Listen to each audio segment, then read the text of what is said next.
All right, y'all. I'd like to start this episode by playing a game. Would you like to play a game? How did you not do the fucking Billy, like, I want to play a game? I know. I'm just the worst. Is this a game of chance? It is not. It's a game of knowledge. Oh, I'm going wits. Yeah. I'm going to lose. And never go up against a Sicilian when... Oh, I don't Game remember. of Death. Okay. Yeah. So it's yet to be named. We'll currently call it the Guess the Horror Movie from the... Wait, hold on. We're going to rename it again May need immediately. to workshop Before this title. you do that, can I apologize to the listeners for my terrible Wallace Shawn? No. I apologize. It's unforgivable. So. No apologies here.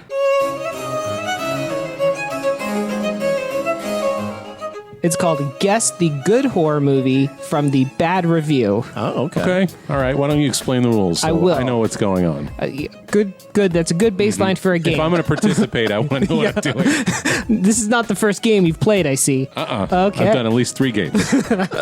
So the rules. I picked 3 movies. They all came out in 1987, which is the same year as the movie of this podcast. Okay. They're all horror movies. And for each movie, I picked 3 reviews, 3 one-star reviews, either from Amazon or Letterboxd. The reviews will start vague and sort of increase in specificity as y'all don't get it. I'd say whoever gets it first gets the point. I love that word, specificity. Yeah, it's a fun one to say. I never get to use it in real life. So whoever says the movie name first gets the point, and we'll move on to the next film. What do we win at the end of this? That's a good question. Admiration. Oh, Yeah. okay. I don't have any of that yet. What do we got There for can him, be Bob? only one true ruler of the GraveTalk Podcast. You have my respect. Yes. And my axe. Admiration. Let's not get carried away with respect. Damn. I'm just kidding. Y'all ready? Y'all ready for this? Let's get into it. Do you want me to cue that song? First movie, first review. All right. Who's guessing first? Is it just whoever? We'll just raise our hands, and Okay. then that person gets called upon. All right. I'll say Mark. Classroom style. Yeah. Yes. I picked this review, not this Crisscross movie, applesauce, baby. but this review for you. But I mean, you both can. But when I read Sure, this, sure. I was like, Yeah, no, I this is a gotcha. Mark one. All right, first movie, first review. At best, I was hoping for an entertaining way to spend 90 minutes. At worst, I was expecting Garbage Pail Kids quality enjoyment. Unfortunately, I found this to be neither. This movie is terrible in just about every way. Unlikable characters, stupid stereotypes, boring villain, and horrible direction. This movie is bad in just about every way. I will take the awfulness of the Garbage Pail Kids any day over this. This must be really bad because that is one of the worst movies ever made. No. The Garbage Pail Kids? It's so bad, but it's so enjoyable. Well, it's better, according to this individual, than this movie that we like. And it's a horror movie. So Yes. here, let's see if we can suss this out. Context clues. 1987. Villain, singular. Sorry, that was a mistake. It is villains. Villains. Okay. So, Villains. And Garbage Pail Kids is the litmus test for this person. Right, so I'm thinking it's got to be puppets. younger. It's got to be younger for kids. and puppets, right? There's going Yeah. to be some aspect of some sort of When did outfits. Gremlins come out? I'm thinking that was 86. Okay, I think all that's right. pre this. I'm thinking it could be like a Critters Oh, or a Munchies. Munchies. The one nobody talks about. Okay, is that one of your official guesses? Let's see. He said that he was expecting the lunacy and the craziness of the Garbage Pail Kids. Yeah, it was worse. And stereotypes. Would you like to go review 2? I'm gonna have to pass. Well, hold on. Okay. Can we submit a guess and continue? Yes, if yeah, it- Yes, absolutely. yes. Okay. At this moment, I'm going to say Munchies. Shit. Okay, I'm passing. All right. If you have kids, do not watch this movie! Exclamation point. There is swearing from the moment the movie starts till it ends. There was one point at the end of the movie where Dracula calls the 5-year-old girl the B word. Seriously, 4 exclamation points. We know what it is. We both know what it is. You want to say it? No, go ahead, Mark. Monster Squad. That's the one.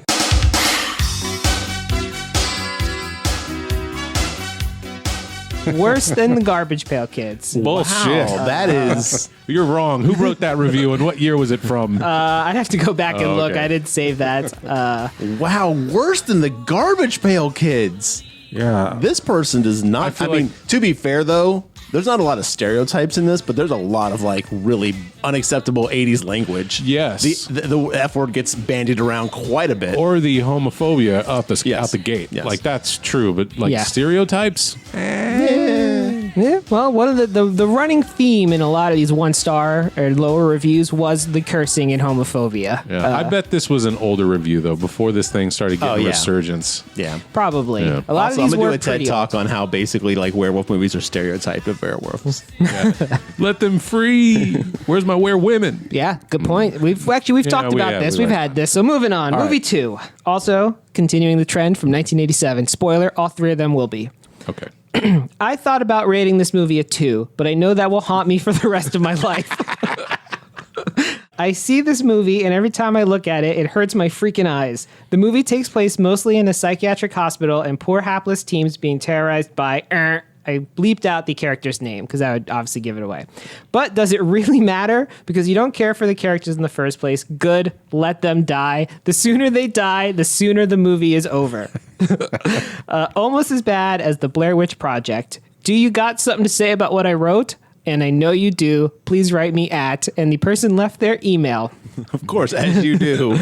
You can imagine like 30 years after this review is written and this individual just wakes up in cold sweats and be like, I gave it a 2. Fuck. I have a guess. I'm going to say it's the Nightmare on Elm Street part 4. Is that the one that were in the insane hospital? I think that was the number 3. Okay, the number 3 is what I'm thinking Dream of. Warriors. Yes, I'm thinking of Dream Warriors. Because all those characters were like annoying. Well, what else was said in that setting? Like Michael Myers 5, right? But that was in the 90s? Yeah, that would have been like, Okay. yeah, early 90s, I believe. Dr. Giggles, he was like a dentist. Of course, Dr. Giggles. Who doesn't like Dr. Giggles? Famous Dr. Giggles. I think that was probably later than this as well. 87, though. I don't know. I would say you might be right, Garrett. I mean, there was Hellraiser 2, but you didn't have a cast of characters. You had, what's her nuts and Dude, what year was Clive Barker's Hellraiser? 80s. Somewhere in that decade. I'm going with the loose part 3. 80s. Elm Street Part 3. All right, I don't have a better answer yet. All right, he's got it. Whoa. Yeah. All right, Woo. man. And fuck that guy. Yeah. Star's like the best one of the franchise. Actually, no, he rated it 1 star. He was thinking about giving it 2 stars. Yeah, he couldn't bring himself to do 2 Couldn't stars. do it. Mark. Because He- then he'd wake up in the Yes, sweats. exactly. Okay. He would have overrated it. I'm going to read the second one just because it is so over the top. Yeah, let's hear it. Good Lord, what is this travesty? Horror? Horror? You find scarier things on kids' TV and the actual story. Dream Warriors? Again, you'd find that on kids' TV. This is so far the most overrated piece of dross I have ever seen. Avoid it like it's got corona, but spelled like the beer, not the virus. Do you think he was course referring it to is. Corona, the beer? I wish, but you know he wasn't. Oh, So this had been a recent This was a review, recent yeah. one. This is a letterbox one. All right. That was, Three. that was a golden age for parents being stupid, not realizing how like terrible we spoke on the playground. Oh, yeah. And our parents are just like, they don't know what sex is. And it's like, you dumb piece of shit, go fuck your mother. And we're just like saying stuff that it's like, if they only knew. The ignorance of parents. The glory it is. All right, number 3. All right. This one's a long one, but I'm going to paraphrase it some. This is one of the most 80s thing I've ever seen. Maybe it deserves a better rating because of how many mullets were on screen at once, but Jesus Christ, this is sure a slog to get through. I thought it would be hokey in a dumb fun way, but it just ended up being bad in a mind-numbingly boring way. The twist makes zero fucking sense. It's just a fucking lame loophole ending because the writer was incapable of making anything in this film remotely coherent. Main character was the most interesting out of everyone, and he was barely in this. The vampire as damn. I was going to say Lost Boys. It is Lost Boys, yeah. Before you even got to that part, I was like, this has to be Lost Boys. All right, I'll have to go harder next time. I was trying to find what the right balance is. Let's see. Some other reviews for Don't Lost say Boys. vampire. That was a mistake. I meant to go, but... That's fine. Near Dark is so much better. This was miserable. Only 2 women in the cast, and none of them were endearing. My girlfriend made me watch this movie. Halfway through, I was fantasizing about Corey Feldman staking me through the heart just to end this agony. Horrible acting, cheesy dialogue, half-baked delivery. It's not remotely funny or cool. Except for Corey Haim's clothes. Those are funny. 1 star. Damn. This person get fucked. None of them even gave any shout outs to the saxophone man. Not a single one. Well, because they were Tim Capello. complaining. Yeah. Woo! Shout out Tim Capello. Everybody rates him 5 stars. So, all right. Well, there's our game. That's that. Next time, I will make it harder for y'all. Well, Mark, congratulations, sir. You got me on the Lost Boys. movies? Well, you knew it too, I'm sure. Actually, not until like he said vampires. I was like, oh, Lost Boys. But you seem like you had a pretty good inclination beforehand. The twist ending, who is the lead vampire? I was putting that together. Okay, in my head. okay, Yeah. I can see that now. And the mullets. I mean, see the mullets. I was thinking we could still be Night of the Demons. We could. There's quite a few movies that have mullets. So I was still like, mulling that over. mulleting that over. I'll leave now.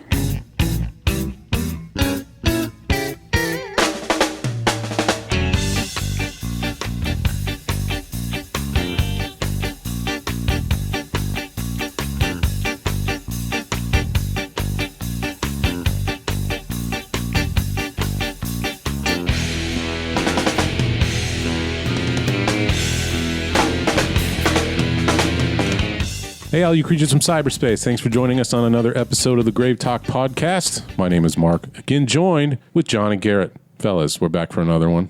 How we doing today? I don't remember what I've said recently, so I'm just going to stick with good. Okay. That is a safe answer. Yeah. My lawyer has advised me to just say good. I can't recall how I'm doing. Listeners, there's a gentleman I haven't recognized before that's sitting behind Garrett, and he keeps looking at him and nodding. So I guess there's some sort of legality going on here. Jesus Christ, dude. I was so freaked out. I was like, who the fuck is behind me? Can I answer that question? No? No, my lawyer advises against it. Well, what have we been up to since last time? Evidently not doing good since no one cares about how I'm feeling. Jeez, Mark. I thought your lawyer said, okay, how are you doing then, Garrett? I'm doing fine, man. Good. Well, what have we been up to since last time? I watched Near Dark. You familiar with this film? Oh, You heard about this movie? Yeah. maybe. Was that in the year 1987? That's the one, 1987. It's Near Dark. Yeah. Well, have you seen anything else worth talking about since the last time? No, I'm looking through my letterbox. Okay, I'll start. Yeah, I watched I've seen- Casablanca. Not a horror movie, though. Well, I watched a couple that I'll bring up. I finally got around to watching The Deep House, which is the underwater haunted mansion in the lake. God, you told us about this, and I need to know everything. Yeah. Tell us more. Tell us more. It's kind of boring. Honestly, I love a good Grease reference. I'm sorry. I couldn't help it. it's the setting is neat, right? Going underwater, seeing these people scuba dive around a creepy mansion. I like that idea. So are they in scuba gear the whole time, or do they Yeah. actually have air in the house? So the premise is that these people that are doing viral videos are going to these creepy places and doing their YouTube whatever. Classic. Right? So they find out about this house. It's been sunk under a lake. The details evade me at the moment exactly how it got down there, but they do go down in full scuba gear and it's underwater the whole time. They probably dammed an area, and it was underneath water at that point. I would say something like that. But as they explore the house, you find out that there was some sort of rituals happening in here, some secrets to uncover. That's why they dammed the whole place up to get rid of this house. Yeah, that's what you do. You drown it. You Yeah. damn it. Well, you can't nuke it from orbit. Put it underwater. That's true. Yeah, like I said, the setting was interesting, but our characters were a little bland. I couldn't tell if it was like poor acting or if it was like ADR the entire movie. Well, it's probably ADR because if they're underwater, you got to ADR most. Well, that part's too, but even outside before they go underwater, I'm just like, is that dialogue matching up? I can't tell. So the plot is what I'm worried about. I expect a little bit of stupidity, but does it actually have a interesting backstory, or does it have like good plot to actually get you through it? Genuinely, I can't say it does. And it isn't until like the last 30 minutes that you really start getting the spooks underwater occurring. Like, you'll have your ghosts, but it's just people painted white kind of floating through the water. You know? It's not a bad effect, though. It is kind of cool. They ultimately get trapped in this house and they're running out of oxygen and they're trying to escape. So that's kind of like the final act of the film. In their tanks, right? Correct. Okay, gotcha. Yeah, there's at no point are they out of gear in the house. Okay, I know supernatural stuff will let them breathe underwater. No, or something none like of that. Okay, gotcha. It's on Paramount Plus now. It's free. If that setting sounds interesting to you, I'd say check it out. But overall, like I said, I was a little bored with it. All right. Now, question. Did this whole movie take place in front of like a green screen with the actors just pretending to be underwater real slow? No, this Damn. looks like it was actually filmed in a sunken house. Okay. So props on that. Yeah, I was just hoping it was just actors moving in slow motion, pretending to swim.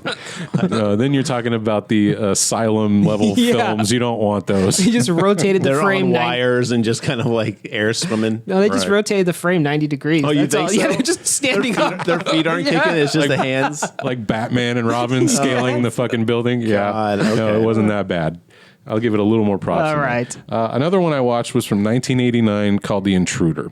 This is set inside of a grocery store while people are stocking the store, and it's about a murderer picking people off one by one. It was really enjoyable. It started out very slow. I will say it feels like they had an hour's worth of material stretched over an hour and a half. And as is the case with a lot of horror movies. Yeah. So you're seeing a lot of, the people poking around, like the camera's facing them, and it's just their 49 reactions. cents for rice-a-roni? Are you fucking crazy? A lot of hot restocking action, I assume. I get you. There is like this box of flax seeds that keep falling off the shelf, and then it turns out there's like a murderer on the other side pushing them over, and then it like stabs him in the mouth. Ooh, good. But I've actually seen Intruder. It's enjoyable, but yes, it is very slow. I will say that the back half of the film is where all the fun is. So if you find yourself getting tired of it, stick with it. I end up really recommending this movie at the end of it. Just like a grocery store, the back half has all the fun stuff. The milk. All the poultry, all the fish. Well, I guess it depends on your grocery Depends. store. Yeah, But the milk is always in the back. Milk is always in the Always. Well, notably, this film has an acting role provided by Sam Raimi. He's in front of the camera as one of the stalkers of the shelves, along with his brother Ted. And actually, Dan Hicks from Evil Dead 2 is the manager of the grocery store, and it's his performance that saves this movie, in my opinion. Also, the gore is fucking wicked. It is very gory. It is crazy gory. Like at the first half of the film, you don't expect it, and then it just bam, death, death, death, and it's like, holy shit, you guys. You got me. Oh my God, you guys. So highly recommended. Not highly. Recommended for sure. That's a recommended one currently on Shudder. Check it out if you got Shudder. Yeah, definitely. I didn't watch a lot of horror movies. I've got a couple werewolf movies that I want to watch, but I really want to give them my time and attention. But instead, I've just been relaxing, taking it easy. I did come up with a really cool movie idea, though. But it's going to take a little work for you guys to get the rights to this. So imagine if you will. Let me paint a picture here. All right. Imagine if you will. Closing my eyes, the dream sequence sound is coming over like Wayne's World. Yeah. All right. Be warned, though. I'm a dream warrior. So Okay, that's fine. A woman gives birth to a child. Okay. This child is a future devil, Damien, if you will. Okay. He's got the mark. Son of the devil or the All devil? right. Let's just say he's the kid from The Omen, Damien. Okay. All right. Okay. But before he has a chance to turn the world into just sheer blackness, he's killed by a priest who has to just get rid of the evil. Yeah. But you know what? That's not right. So the power of the crow, realizing that he's been wronged by being killed before he can complete his purpose, brings him back. I think I've seen this one. And he draws little black lines on his eyes. And then if you imagine, the title comes across the screen, The Crowman. The Crow. All right. It's a match between the crow and the omen. We make this happen. What do you guys think? I'm surprised that hadn't Love happened it. already. Yeah. I'm just saying, they're making a new crow with one of the Skarsgårds. Yeah. The franchise is back out there. Is it? And The Omen is due to come back again. They remade The Omen, which is Yeah. actually a pretty good remake. Yeah, But it's not so bad. Can we not have any more crows? I I don't want any more crows. You hate crows? I do not think since Crow Wicked Prayer, I don't think we need any more crows either. But You really know how to use tools, crows.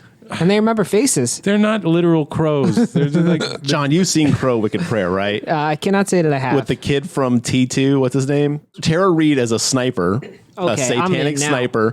It's got the dude from Angel as a satanic priest. No, I'm sorry. Yes, a satanic priest who's going to bring about like Edward Furlong. Edward Furlong as the crow. Oh, Eddie Furlong's in there? And he puts his crow makeup on by taking a Sharpie and drawing 2 lines over his eyes. His girlfriend, who's part Native American, gets killed. Oh, also he gets killed and buried in a refrigerator. So he busts out of a refrigerator as his resurgence shot. And as the devil pimp, Dennis Hopper, who his main lines is, "I now pronounce you devil and the shorty." When Angel marries his love. That's amazing. Danny Trejo as so I guess he's like Native American priest who does a ritual to help the crow. It is fucking bananas, dude. How'd they trick all these people into this movie? Money. Paycheck, bro. Yeah. Yeah, you had me at Tara Reid sniper, so I'm Tara in. Reid as a sniper. Yeah. Yeah, it is fucking insane, but it's a crow movie. But yeah, that's Crow Wicked Prayer. But anyway, my idea. I think we could pull this off, Yeah. you guys.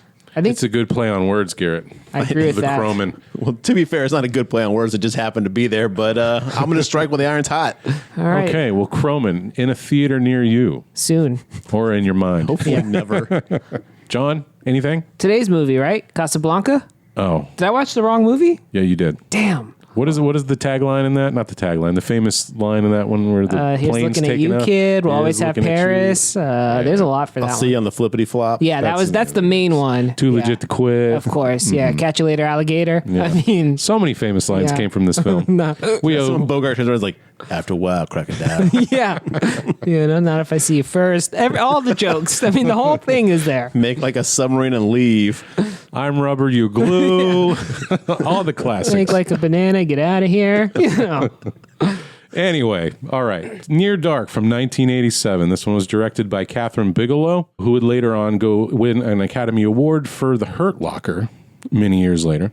She also did Zero Dark 30. Did she also do Point Break? She did do Point Break. Why the Good fuck point. do you don't leave with Point Break, bro? I was leaving it for you. Yeah. Oh, thank you. The alley-oop. Now, right. I'll tell you what. He's on fire. Boom shakalaka. That's the best one. Razzle dazzle. I've seen The Hurt Locker. I'm sure of it. Yes. Could not tell you literally. I'm pretty sure it doesn't involve an actual locker. That's the best that I have. It's the bomb disposal guy. Oh, Hawkeye. Yeah. Okay. Jeremy Renner. That was like Yeah, Tearjerker. that One was of a those. post 9/11 movie for Yeah, sure. it does, Yeah, that's true. It came after Yeah, 9/11. it was steeped in that culture. Yeah, that was the Hurt Locker. Kathryn Bigelow is pretty awesome. She's done some Yeah. cool shit. She is also like the go-to, like when anyone's like, there's female directors that are good. Like everyone just names Kathryn Bigelow, even though there's like way more.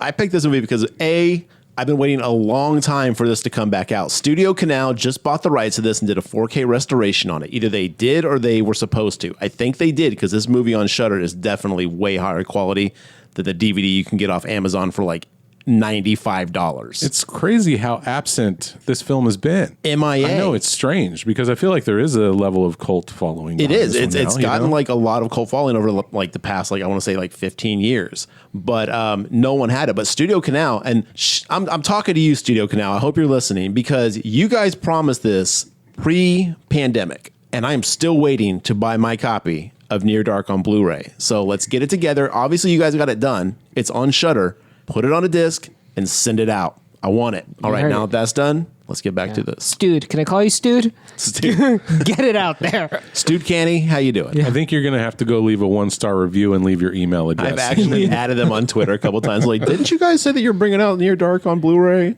No response. Someday, kids, someday. So this one has Adrian Pazdar as Caleb Colton. I recognized him from that television show Heroes.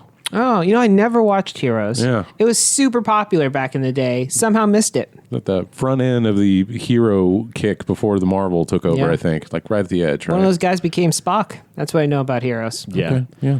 I never watched that show because my roommate was watching it and he was like, you got to watch this, man. As a comic fan, you're going to love this. And he would like describe like 2 episodes. And I was like, I guarantee you so-and-so is going to do this. This person will do this. And this will happen between them. And he's like, what? And then like 3 weeks later, he was like, okay, you're right. And I was like, yeah, because I've read comics for like 20 years, bro. Like That but- show had a good first season, a mediocre season 2, and then stop watching. Don't do Okay. anything after that. Don't In fact, go further. and then they rebooted it. Did they really? Yeah, they brought it back, and then it was like canceled within Just like episodes. a comic. Just like they tried to reboot the franchise and they just got killed after 6 issues. Yeah. This one also has Jenny Wright as May, Lance Henriksen as Jesse Hooker, Woo! Bill Paxton as Severin, Woo! Jenette Goldstein as Diamondback, Tim Thomerson as Loy Colton. I believe that's the dad looking for Caleb. Yep. Joshua John Miller as Homer. Woo! That'd be our little kid Oh, yeah. vampire. Marcy Leeds as Sarah Colton. Now, one fun thing about this movie, there are 3 stars from the movie Aliens in this thing. That Yes. is a fun thing. Yeah, Diamondback was Vasquez. Obviously, Bill Paxton, Game Over Man, Yeah. and then Lance Henriksen, Bishop, right? Yeah.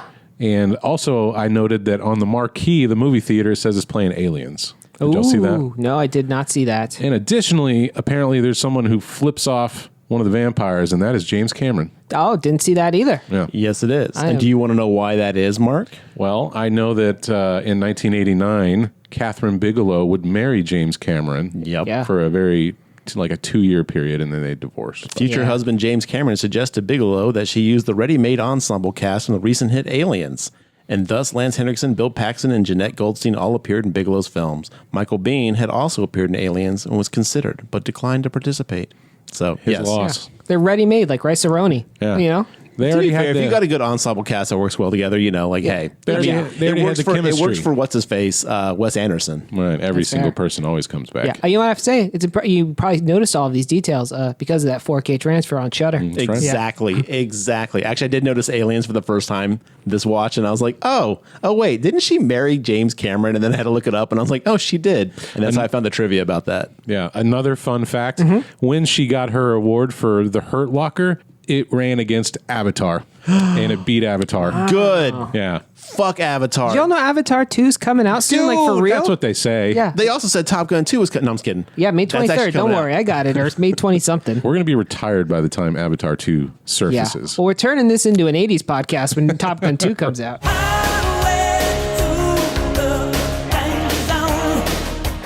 Yeah, fuck Avatar. I'm sorry. I enjoyed the visuals of that movie, but God, what a 2.5 hour piece of dreck.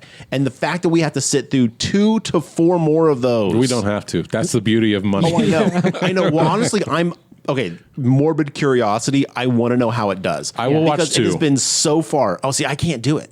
I was so burned by 1. But like you were saying, I thought right now you were going to say the sheer curiosity of what this thing is. No, will get you I want to know what it does financially. Oh. because It's going the to make money like $1 million trillion. the money he put into this is like it can't match what he's going to make out of it. I can't imagine any kids clamoring for Avatar 2 because they're not kids anymore. They're adults. Well, I mean, I'm not the first to note this, but that movie it was like the highest grossing movie of all time Yeah, for it was. ages, and then nobody even seems to remember that But it that's ever the happened. thing, though. Yeah, so- we've definitely talked about this before. Yeah. But like, that's the thing, though, is like, it's made no cultural. I mean, maybe kids who went to Disney World would be like, oh, that's like that place I saw at Disney World. Fern Gully? Is Avatar a Disney property? Yeah, I don't yeah. even know. Okay. Or yeah, it's Disney has like the big giant like It's hard to go wrong. Everything's owned by Disney, so yeah, probably. it's a Fox, safe 'cause bet. they own Fox now. Oh, yeah. yeah, so yeah, they got it because they have a whole like what's the place that they're at on Pandora? Is that right? Yeah, that's Yeah. correct. They have a whole Pandora land at Disney, dude. Oh, okay. Yeah, That's weird. You can go and take these rides and watch them do giant drum circle things, and Sounds terrible. Yeah. Not like this movie, which was not terrible. yeah, this movie was rad. Well, Near let's Dark. see. Let's see how terrible people thought it was. According to Rotten Tomatoes, 81% of the critics liked it out of Good. 70, so that's pretty high, and a 74% of the audience liked Whoa. it. That's pretty out of tight. 10,000 plus reviews. It's pretty tight. That's- So not bad. Yeah. However, Uh-oh. at the time of release, when this came out, it had a $5 million budget and only brought in 3.4. Yeah, I'll tell you why. Because everyone was like, didn't we see this movie last month? Was it called Lost Boys? yeah. Was it called Fright Night? Wait, did these all come out the same year? They're all pretty close. Lost Fright Boys? Night was 85. Lost Boys was 87. It was a few months Yeah. before this Oh, one. Lost came Boys out. would have stole the thunder from this movie so hard. I guess it was that time when vampires were making a little bit of a comeback. Yeah. You know, interestingly enough, this movie started out as trying to be made as a Western, but then Oh, they couldn't totally. get any financing for a Western movie. So Kathryn's like, well, fuck it. I'll just mash it up with horror. Love it. And that's where this movie came from. And you can see that in here, right? Oh, big time. I also see a lot of threads of like the Southern exploitation films, like, Smokey and the Bandit or The Marlboro Man, all those Yeah. biker films that really celebrated the rebel outlaws. Yeah. I feel that vibe in here. It's almost like that genre is now getting terrorized by vampires. Love it. So it's actually a pretty good idea. It's Wait, like are a you gang. saying that it was supposed to be just a straight up Western with no vampires, and then they turned it into a vampire movie? Correct, right. Originally, she was trying to get a Western film made, but apparently Westerns are so unpopular at the Oh, in time. the 80s, dude, you could not make a She Western couldn't film get for any shit. funding, so she's like, well, fuck it, I'll make a vampire Western. How about that? Yeah, And which they're is- like, okay. Wild, considering the president then was a star from westerns. Did not lead to a Western resurgence though. Who was it? Reagan. Oh, yeah. Yeah. You're right. So- President Reagan was on all those Well, that's Westerns. why no one wanted to fuck with Reagan's legacy bullshit. They were push him as far away as possible. Fuck that guy. Fuck Ronald Reagan. Fair. Yeah, Shared sentiment. it's true. Put the GraveTalk stamp on it. Fuck Reagan. All right. Well, here's what the back of the VHS box has to say about Near Dark. Why don't we ping Studio Canal and ask him what the new Blu-ray back of the box has to say? We're talking to you, Studio Canal. Put this shit out already. It's Maybe going to you- say coming soon.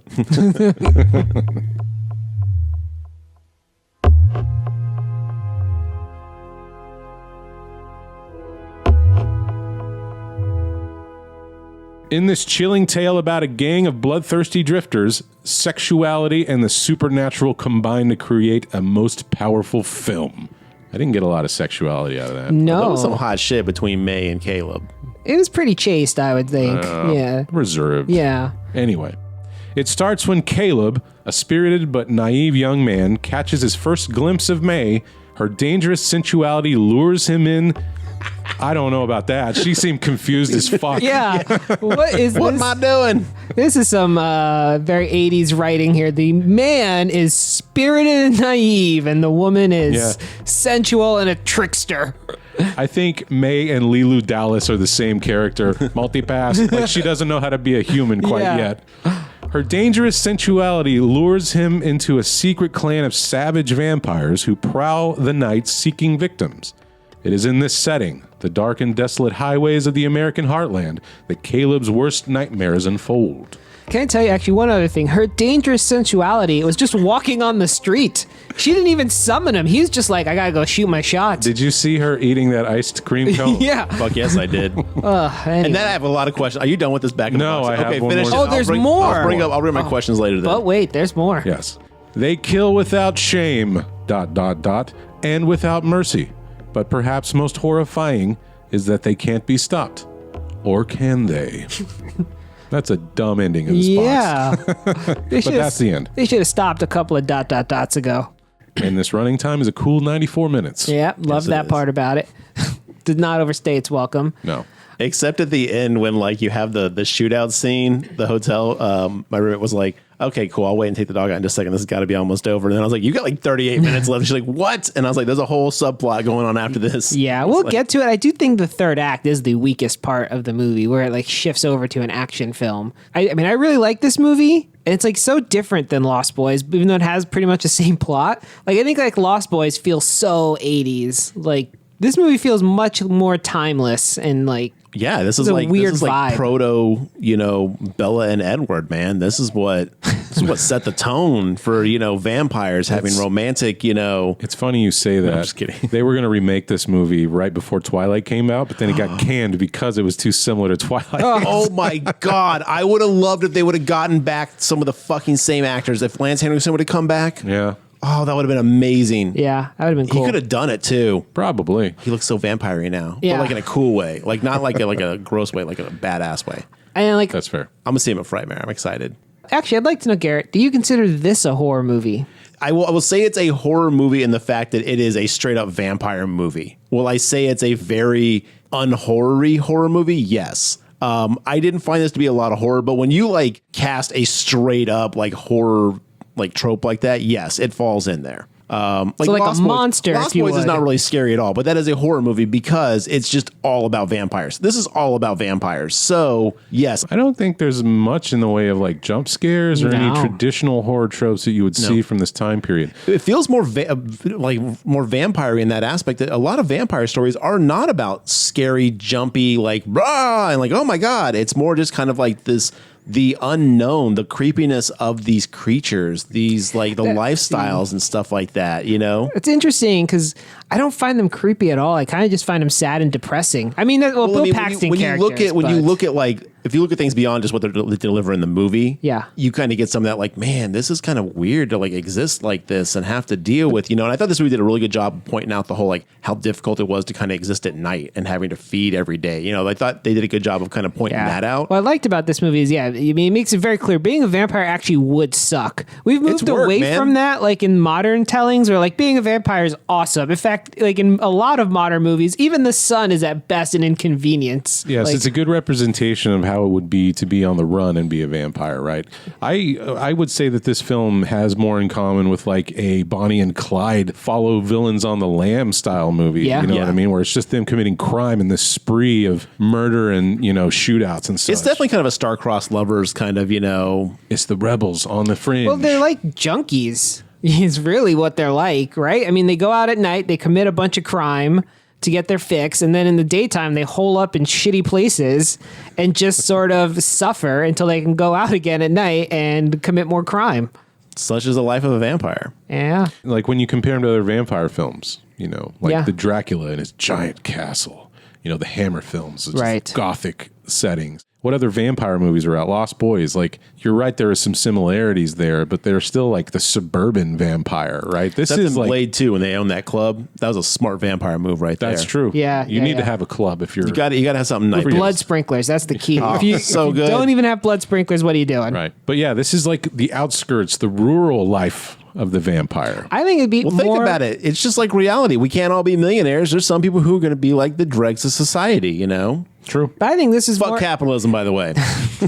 I would argue this is probably more accurate as to what it would be like if vampires existed in real life. Yeah. Than like the glory part of being a vampire. Because Well, hold on. especially now, well, except the ending, obviously the transfusion nonsense is nonsense. I'm going but- to say that if you're a smart vampire, someone who is old as Lance Henriksen's character, who is named Jesse Hooker, who said he fought for the South Yeah. in the Civil War, the dude should have been able to amass some sort of cash, to Sure. build his own place, do his own thing. But he's still living in an But how do you RV keep in the killing 80s. everyone around you? Yeah. People are going to clue in if every night 3 people are dying. And let's be honest, bank hours are not conducive to vampires. Banks close at like 5 and 6, dude. Get yourself a Renfield. Get him out there to get your business Yeah, done a during the Guillermo, day. if you will. yeah, that's right. There's no familiars. Yeah. See, Guillermo doing it all Guillermo's. wrong. Come on, Jesse Custer. No wonder you lost. Yeah, maybe this is The a war. world where there's no vampire council who tells them how to be vampires. I really enjoyed the dynamic between this group, though. There really was like some dysfunction of family present in how they all acted. Like you could tell they all like were part of the same thing. They all like, worked together, but there was also this like level of dysfunction of like, if you had to deal with someone that often, that much with strong personalities, there would be some weirdness, Well, let's describe our coven, right? So the vampires we're going to be dealing with, I don't know if they had like a family name. No, I if didn't they really ever said ever right. name. But the head of this coven is Lance Henriksen's character, Jesse Hooker. Do vampires have a coven? I thought that was witches. I don't know. Oh, okay. I was actually asking. I didn't know. I don't know my vampire clique? terminology. Listeners, hit us up. gang? What do you think? Nest? What do you think a group of vampires is called? A gaggle. What's a group of bats called? It's probably the same thing. A horde. Yeah, I think. Horde of bats? I have no idea. Oh yeah, I think it's just called A bats. group of pugs is called a grumble. A grumble of pugs. A grumble of pugs. vampires. Yeah. that's I it. like that. If that's not it, then grumble it is. Are we going to talk about how Tangerine Dream did the soundtrack for this movie? If you want to. One thing at a time. Right now, we're focused on vampire wording. Okay. Look, we just need to jump around all over Colony. this movie. Colony. A group of bats is a colony. Oh, you know what? I did know that. That makes a lot of. We talk about bat colonies all the time. Yeah, we live in the fucking bat town. Yeah. Austin. Anyway, yes, a colony of vampires then, John. Love it. Thank you. Can we settle there? Look, we just need to be. You just gave away our home location, so now vampires are going to descend on this city looking Yeah. for us. That's fine. Look, Let's shake it up a little. I welcome our new dark overlords. if there's anything we're known for, it's be extremely accurate and careful with our words. Right. So, So a coven colony of vampires. Lance Henriksen is the elder of this colony. He's been around since the Civil War. He says he fought for the South. What would you describe him as? Just kind of like stoic, he seems reserved, burnt out. Responsible. responsible. He's just kind of taken. I mean, he's obviously turned some of these people. He's just kind of like, I got a responsibility to kind of make sure we do things. He's just naturally with any group, there's always going to be someone who kind of takes a leadership role. He's just kind of taking that leadership role. For me, he's like the dad that takes the kids to the Schlitterbahn and then just sits on the bench He's and a goes, despondent dad. "Go have He's your just fun." like, I got you for the summer. right. He's He like, just "Oh, seems I've like- got a hangover," and he just keeps his shades on and drinking his like Mai Tais. Yeah, it's Bloody him and, Marys. Him and what's his face, Diamondback, Yeah. played by I can't remember her name, but Vasquez. Yes, Vasquez. Jenette Goldstein. Jenette Goldstein. They've definitely got some kind of relationship. So Right. she's kind of taking on like this kind of like mom. She's like the den mother. yes, Yeah. exactly. Right. She looks like a badass still. Mm-hmm. This was only a year later after Aliens came out, but you True. could still get a fierceness for her. Oh yeah, she looks fucking know. hard as shit. And then you've got Bill Paxton, His character's name's Severin. Severin. He's the only one who seems to really be enjoying being a vampire. Oh man, he He is- loves it. he's so walking into it. around in cowboy spurs and a black leather He's jacket. Nick Caging it up, man. He was like, "What am I going to do here? Anything I want, let's do this." This is before Nick Cage was known for hamming shit up. So Nick no Cage saw Vampire's this. Kiss. Vampire's Kiss came out before. Did Vampire's Kiss come out before this? Because he was fucking nuts in that, and he was a vampire, dude. That might have been in '88. If this is proto Vampire's Kiss, then you know what? Why have we not made a movie with Bill Paxton and? Yeah, Vampire's Kiss is 1988. Oh shit! Yeah. Fuck me then. Okay. So this Nick Cage saw this performance. It was like, I'm going to make this my whole career. Hold on a second there, Pilgrim. Remember which side you bread your butter's on. I think Nick Cage was already Nick Cage before this was even a blip on his radar. But It's possible. God, how did you not put those two together and make a vampire flick? Paxton Cage. A buddy cop vampire flick. Now that is a story we could get behind. Yeah. Like a Tango and Cash, like another 48 Hours. VPD. Vampire Police Department. I love it. VPD. Yeah. Be like a... Oh, jeez. Man, we're so many good ideas that I just know. come out of this podcast. Hollywood, John, get there at it is. us. I'm going to say that needs to be a fucking shirt right there. John just saying Hollywood, get at us. But yes, you're right. Dude, Bill Paxton relishes this role. He looks like he's having such a blast being this asshole vampire. He's kind of like the muscle of the group, right? If they need to shake somebody down or put some fear into somebody, you send out the Severin. Well, think about it. He went from Hicks. Is it Hicks or game over, man? Yeah, it could be. You know, like a real puss to this. You know, he was gonna I'm gonna turn the tables. But no, he looks badass. He's got spurs on. He's all leathered from top to bottom. Mm-hmm. They had really cool outfits. I appreciate them. And then you've got the kid from Teen Witch. He was Private Hudson. Private Hudson. I'm sorry. I knew when I said Hicks, I was like, I don't think that's the right one. Hicks was Michael Bean, the one that turned down the role. Yeah. Here's the thing. We couldn't get that straight in our Aliens episode. Yes. So we're definitely not going to get it straight in our Near Dark All episode. this time later. You're lucky we know names at all. Yeah. You've got Homer, who was a kid from Teen Witch, the younger brother. Which he might be the most vexing part of this whole movie for me. I know. I want to know how he got this role. Like, was it because of Teen Witch? Did he read really well? Like, were they looking for like an innocent, cute little kid who just basically could play the who could be that, and then kind of like, oh, a cute little kid's a vampire, you know, like. But he's not really a cute little kid. Yeah, I was gonna say, he's already like hitting puberty, and you know what I mean. Like, he's nothing against the kid himself, but he didn't really bring anything to the role. That Josh was Miller, unique. is that his name? Yeah. Okay, He cool. was just kind of there. Yeah. It was like, I would go, if they're looking for cute little kid, they missed the mark, man. Well, I know they're going from it was the juxtaposition of a small child being a vampire, and he was older than May and Diamondback, I believe. Correct. Yes. He was like one of the elders because they kept saying old man to him, and he was like, I was doing this longer than you guys. I'm Blah, sure blah, this isn't the first instance of this, but this does supersede an interview with a vampire where you've got the young kid actually being 300 years old. Yeah. It precedes the movie, not the book. Okay. Interview with the Vampire, the book came out like 1978, That's 79. fair. Okay, some so shit that like was probably where this was drawn from. But it could have Or been. maybe, or it could have been, again, a lot of people have the same ideas. Yeah, it's an in interesting different times, concept. And I don't want to say everything was ripped off from everything, but yeah. it is. But that would suck. Like, that's like the shittiest way to be a vampire. I'll tell you what, man. To be stuck at like 13, which is like the shittiest age, I would be very upset about that. Well, that was one thing that was kind of weird. Like, and the Eternals touched on it a little bit with Pixie, the Marvel's Eternals. Well, like, you know, it sucked to be like immortal as a child because she's having to like live her life for like hundreds and hundreds of years, and she always has to pretend like she's a child. She can't fuck, she can't drink, you know, like so. But when they let him in the bar at the end, and he was like tequila, and I was like, huh, they're gonna serve this kid. Nice. I was like, what do you know? I do also need to point out that Joshua Miller was in Halloween 3 Season of the Witch. Yes, he was. Yeah. Yes, he was. Yeah. We're aware. Don't send us your messages. Career defining role. Yes. Well, the thing is, Teen Witch was his career defining role, and thank God it was, because man, Well, that came out after this. I don't care. I don't care. That is the greatest role ever. That Okay. kid is a fucking blast. well, we've got a real huge Josh Miller stand here. You think you're so special because you went to a dance. What I'll tell you about serving that kid is if we've learned about like anything about the 80s, is there are no rules. There are no rules in the 80s. It's a Nope. miracle as a country we made it through. Oh, in the West, man, forget it.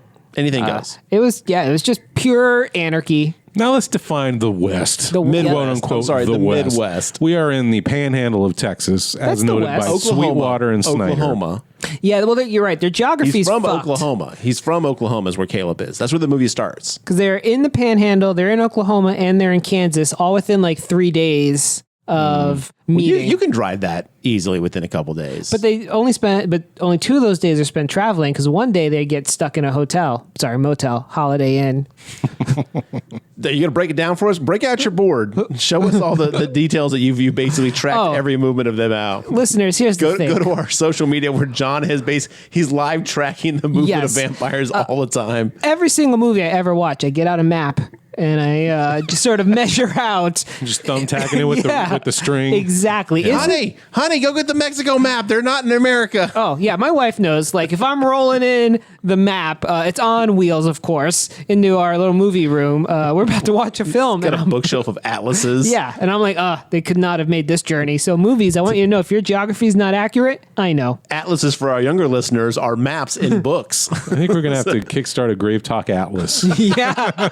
Like a horror atlas. Yeah. John's Guide to the American Road. The American horror movie. Yeah. So, I mean, they would have spent a lot of time on the interstate. They can only move during the day and at like 7 miles an hour because they can only drive through a little strip of windshield. I thought that was really cool, though, how they blacked out the windows with spray paint and tinfoil. Aluminum foil. Yeah. It was clever, but not conducive to driving quickly. No. And I have a question, and I'm going to jump ahead here real quick because I have a vampire question. And listeners, if you know this one, get at me. Okay, vampire question. Let's hear it. Vampires can be killed by sunlight. Yes. Yeah, so far not a question. Okay, but yeah. okay. I want to confirm. I want to confirm. That is indeed what happens in this film. Okay. Stars are technically suns. And if you see starlight, is that not technically light from a sun?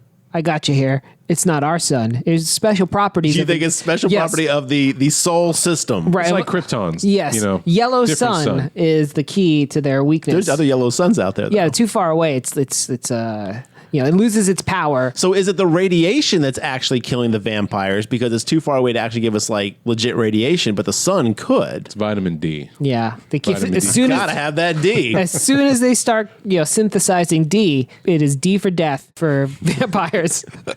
I was just curious about that because I was just like, isn't stars like that's just sunlight? I'm going to assume that it is not strong enough to cause any harm. Okay, that's what I was told, but I wanted to get the GraveTalk chimed in on this one because I was like, wait a minute. The real question is, what about the moon? That's all reflected sunlight. It is reflected sunlight. Much closer, much more powerful. Maybe once it bounces off the moon dust, though, it loses some of its intensity. Oh, that could be it. Yeah, it's dusty light. I mean, think about it, though. The moon illuminates the sky. That fact. is sunlight. Yeah, it's Moonlight. daytime. Moonlight is actually a thing. Yeah. Well, it's reflected sunlight. It's reflected sunlight, though. I know, but the moon takes it and makes it its own. Yeah, puts a little moon spin on it. A lunar twist. Turns it down to 6 and says, strap in, ladies and gentlemen. Anyway, I think you're thinking too hard about this. No, I don't think I am. We've made vampire movies for like forever. We need to not nail this one down. But I think the problem is Bram Stoker didn't think hard enough about it. And also, we fixed this. They just sparkle in the sun. Oh, that's true. Yeah. Yeah. Or was it in Blade where they could just put on sunscreen and be good to go? So, yeah. It's really a mild inconvenience. So we're basically not giving Twilight enough credit for fixing this dramatic vampire problem. Clearly. Yeah. Yeah. Okay. Well, thank you, Twilight.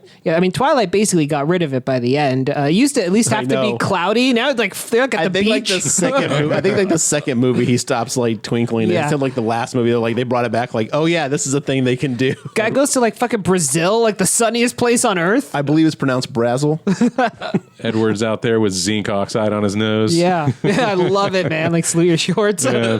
Anyway, back to Near Dark, a far superior vampire flick. Now, how much do you want to talk about Tangerine Dream? Not much. I just want to point out that Tangerine Dream did the soundtrack for this, and I was like, that's awesome. Because didn't they also do the soundtrack to like another movie? Was it Legend? Tangerine Dream. Well, Mark looks that up. The soundtrack slaps. I would say. Okay, you put an official slap on. Oh this. yeah, for sure. This is like that whole dark the soundtrack's synthwave dope. shit. Okay. Yeah. So Tangerine Dream did the following soundtracks. They did Risky Business, Legend, Firestarter, and Near Dark. And they also did the soundtrack for Grand Theft Auto 5, apparently. Whoa. And the theme song for Stranger Things. All right. I knew about the Stranger Things. Yeah. So Tangerine Dream still getting work. Legend. Yeah, that's yeah. right. I was like, I thought it was Legend. Yeah. They're still dreaming. So Near Dark, basically, yes. We meet Caleb. Him and his buddies are hanging out at what time would you say this is? Midnight? Because, midnight, because dawn is not too far off. He literally gives this girl a ride home, shows her a horse, and then gives her a ride home, and the sun's coming up. Now, we live in what could be considered a major metropolitan area. Yes. And I'll be fucked if I can find ice cream after 11 o'clock in this town. Yeah, that's true. So if this small country town has places that are serving soft serve at like 1 in the morning, I'm moving out of Austin. Like, Right. I'm out of here because I'm in the wrong place. Yeah. You can't get a sandwich after fucking 9. We'll go to Oklahoma, the state of the soft serve, at any hour of the day. Look, that's where I was born. I can also confirm that they are not open that Well, late. that's where this is taking place. They say Oklahoma unlimited soft serve. That's on their license plate. It's ridiculous. When you cross the border Yeah. from Texas They into just hand you a Oklahoma. cone. Yeah, You're gonna need this. on their state. Waffle or sugar, son? It's just like a Pick your Mr. cone. It's like a Mr. Frosty logo on their Yeah. flag. You know, it's wild. That whole, that long piece of Oklahoma that's Yeah. just the weird nose of the narwhal I mean, the whale. panhandle. Well, whatever that Narwhal strip nose is. is its technical it's term. it's the GraveTalk description that's going in our atlas. Later. The narwhal nose of Oklahoma. Yeah. That's where they grow their cones. The old cone fields of Oklahoma. Yeah. It's like wheat fields, only it's full of sugar cones. Cone country out there, man. I appreciate you doing the hand wave. Yeah. Just sell No it to one can us. see me as the waves of the wheat Yeah. that have shaken the wind. Amber waves Do you have- of cone. Have you ever had to pick a cone? It's the worst. I'll tell you what. Right next to all those apple orchards. Yeah, cone picking. Anyways, When is cone picking season? Good question. You got to do it in the wintertime so it's ready by the summer. But you've touched a cone. They're very fragile. You can't machine. You can't. you've touched a cone. You can't mechanize that. You got Our to. cones were all touched by human Yeah, hands, you got not by machines. You got to cone So pick by near hand. dark, they're hanging out at midnight. May walks out with a soft serve cone, and all these dudes are like, "I'm gonna go hit her up." And then Caleb, being the alpha that he is like, "You wish, son," and walks right over to her. There's nothing about May that screams seductive No. in any regard. She looks like a confused child. Yeah, if anything, She be looks like, like she got like lost from the tour group she was with. yeah. Do you need some help? She needs an adult. She's like, I was going to see the cone fields, and now I'm just stuck here at the gas station. My bus left me. Why are you in Oklahoma right now? But Caleb's radar's right into her, and it's like, is she the only girl in Oklahoma? Because Yes. that's what he's acting In that like. town, yeah. Yeah. Yeah. The rest of them are married to cone magnets. I am the Cone sugar magnates, magnate. not magnets. Magnets. Cone magnets. Although that store had some cone magnets. Oh, definitely. For your refrigerator. Take them home. I guess another thing that didn't age very well in this film is I'm going to give you a little grave talk life tip. Don't approach women who are minding their own business on the street at midnight. I think, if anything, he probably, if she wasn't a Oh, vampire, come on. You that'd have been saw the way creepy. she was holding that cone. She was asking for it.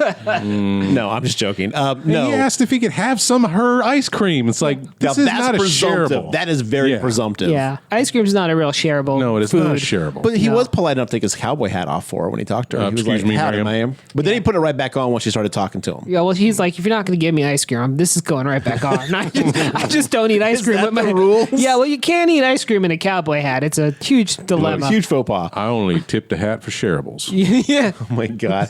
So once Caleb gets turned down for ice cream, he invites her back to his truck, right? He's like, hey, I'll give you a ride home. And to be fair, she's always been down for the ride from Caleb. Yeah. Like, she's out there looking for a victim. We don't know that she's a vampire yet, but let's be honest. We knew she was a vampire. Well, she just talks like she's never spoken English before, but not like as in like English as a second language, as if she just doesn't know words. Like she's too never timid. spoken any She's language. very timid. Yeah, before. But you know what? Caleb senses weakness and he moves Swoops in. right in like a real predator. So Caleb's idea of the first date: try to eat a girl's ice cream cone. Yes. And then show her a horse. And show her a horse Yeah. who's promptly spooked by the horse and runs away. Yeah, that's. Well, the horse is spooked by her. Right. He said spooked by a horse. I Okay, think they right. spook each other. Yeah, she goes, horses hate me, and runs away. Because animals can sense evil. Yeah. That's an old vampire thing. That was my- We've seen that in movies. My very first note of this movie was,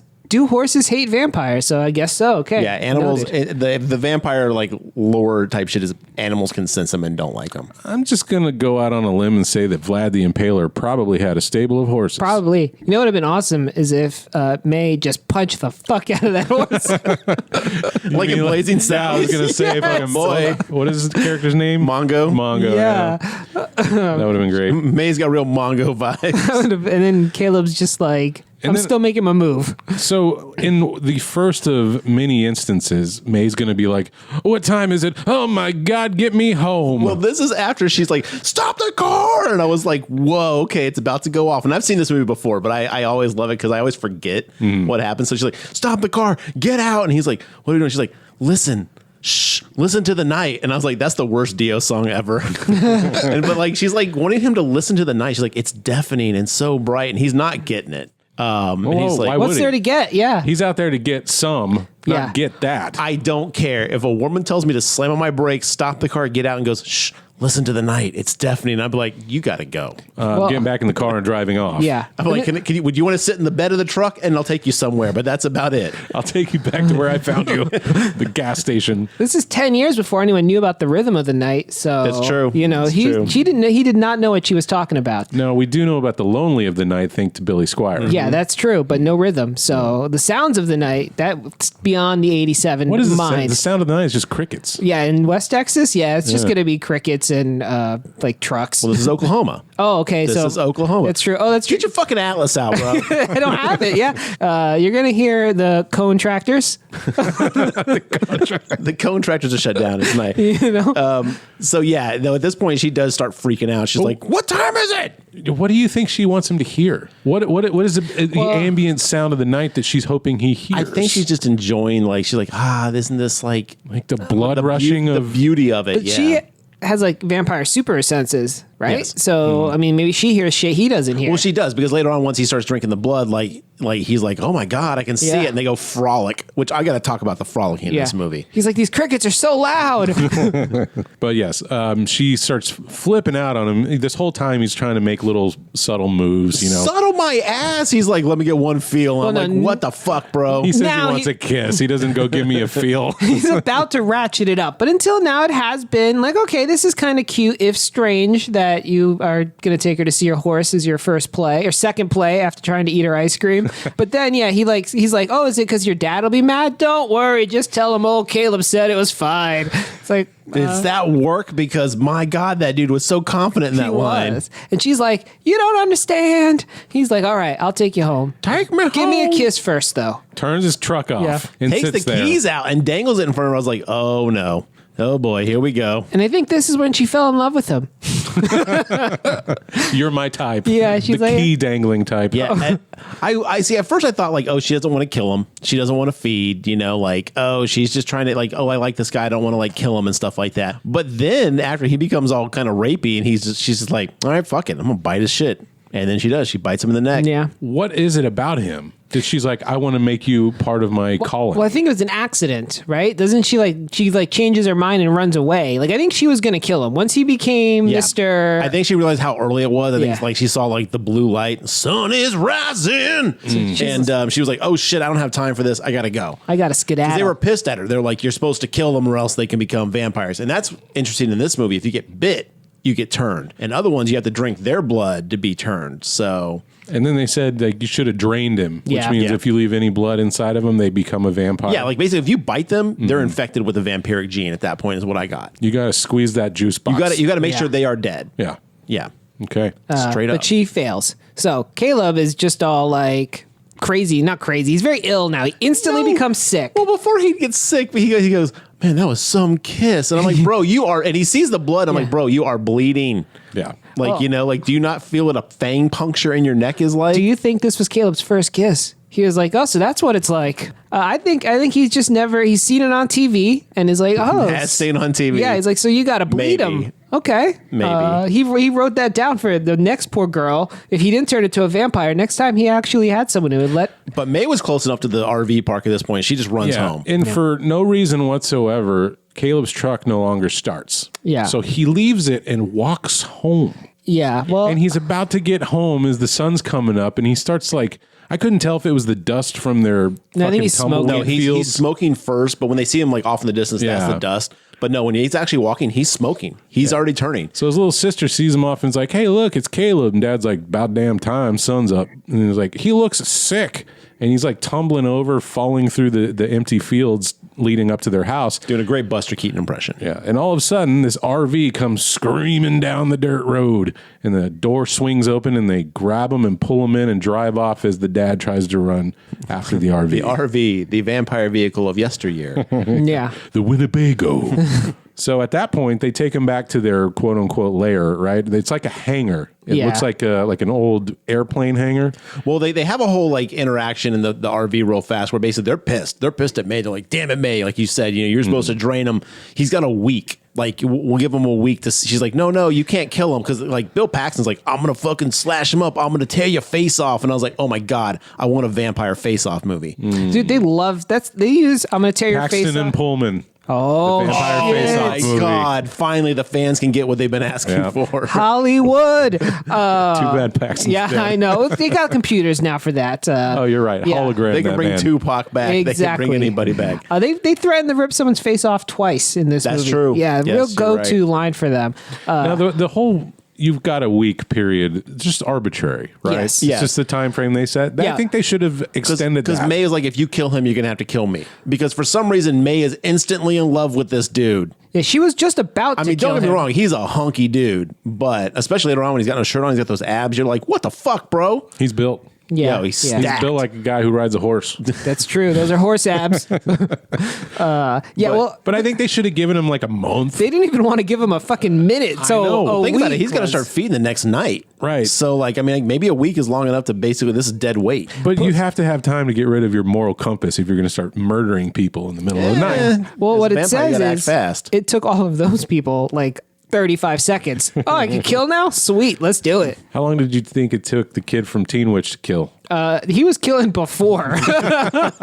He was a murderer during his human years. Yeah. I would have loved more backstory on Homer's like how he what he was up to, because he's like an elder. Yeah. Like he's an old And man. Like I and it's said, like dude. his whole character is perplexing to me, but we'll get to that a little bit later. Mm-hmm. Right. So they give him time. They're like, okay, if you're going to be one of us, you got to go out and kill, and you got to start. you gotta be able to drinking pull your blood. own weight. Basically, we can't carry you.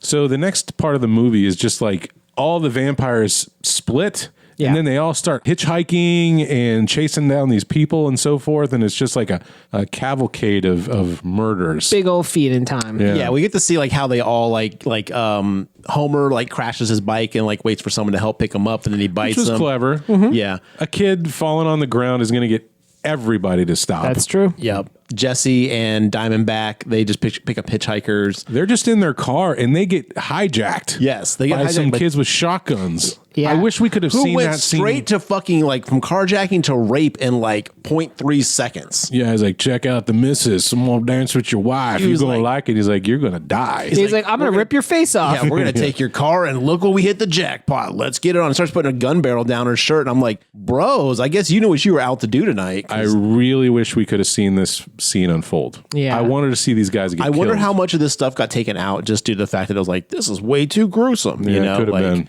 Also, they only had a $5 million budget. Even back then, that wasn't yeah, that's ton a of very money. small budget, Very especially true. with some big names too. Killing two guys on screen, I don't think they'd be that Because much Henderson and Paxton definitely were getting paid. They had to save it all for the bar scene. That's where their money went. True. And then we've got Caleb and May who are hitchhiking with a truck driver. I like that truck driver. He was a nice guy. Well, before that, before that, like, isn't this part where he runs away to catch a bus, and she's like, "You'll be back," and he goes to catch a yeah. bus, and like, he's like, the bus ticket back to Oklahoma is $14, and I was like, I wish, but like, yeah, he like tries to run away. He's like, I can't do this. I don't know what's going on. He's freaked out, and she's like, you'll be back.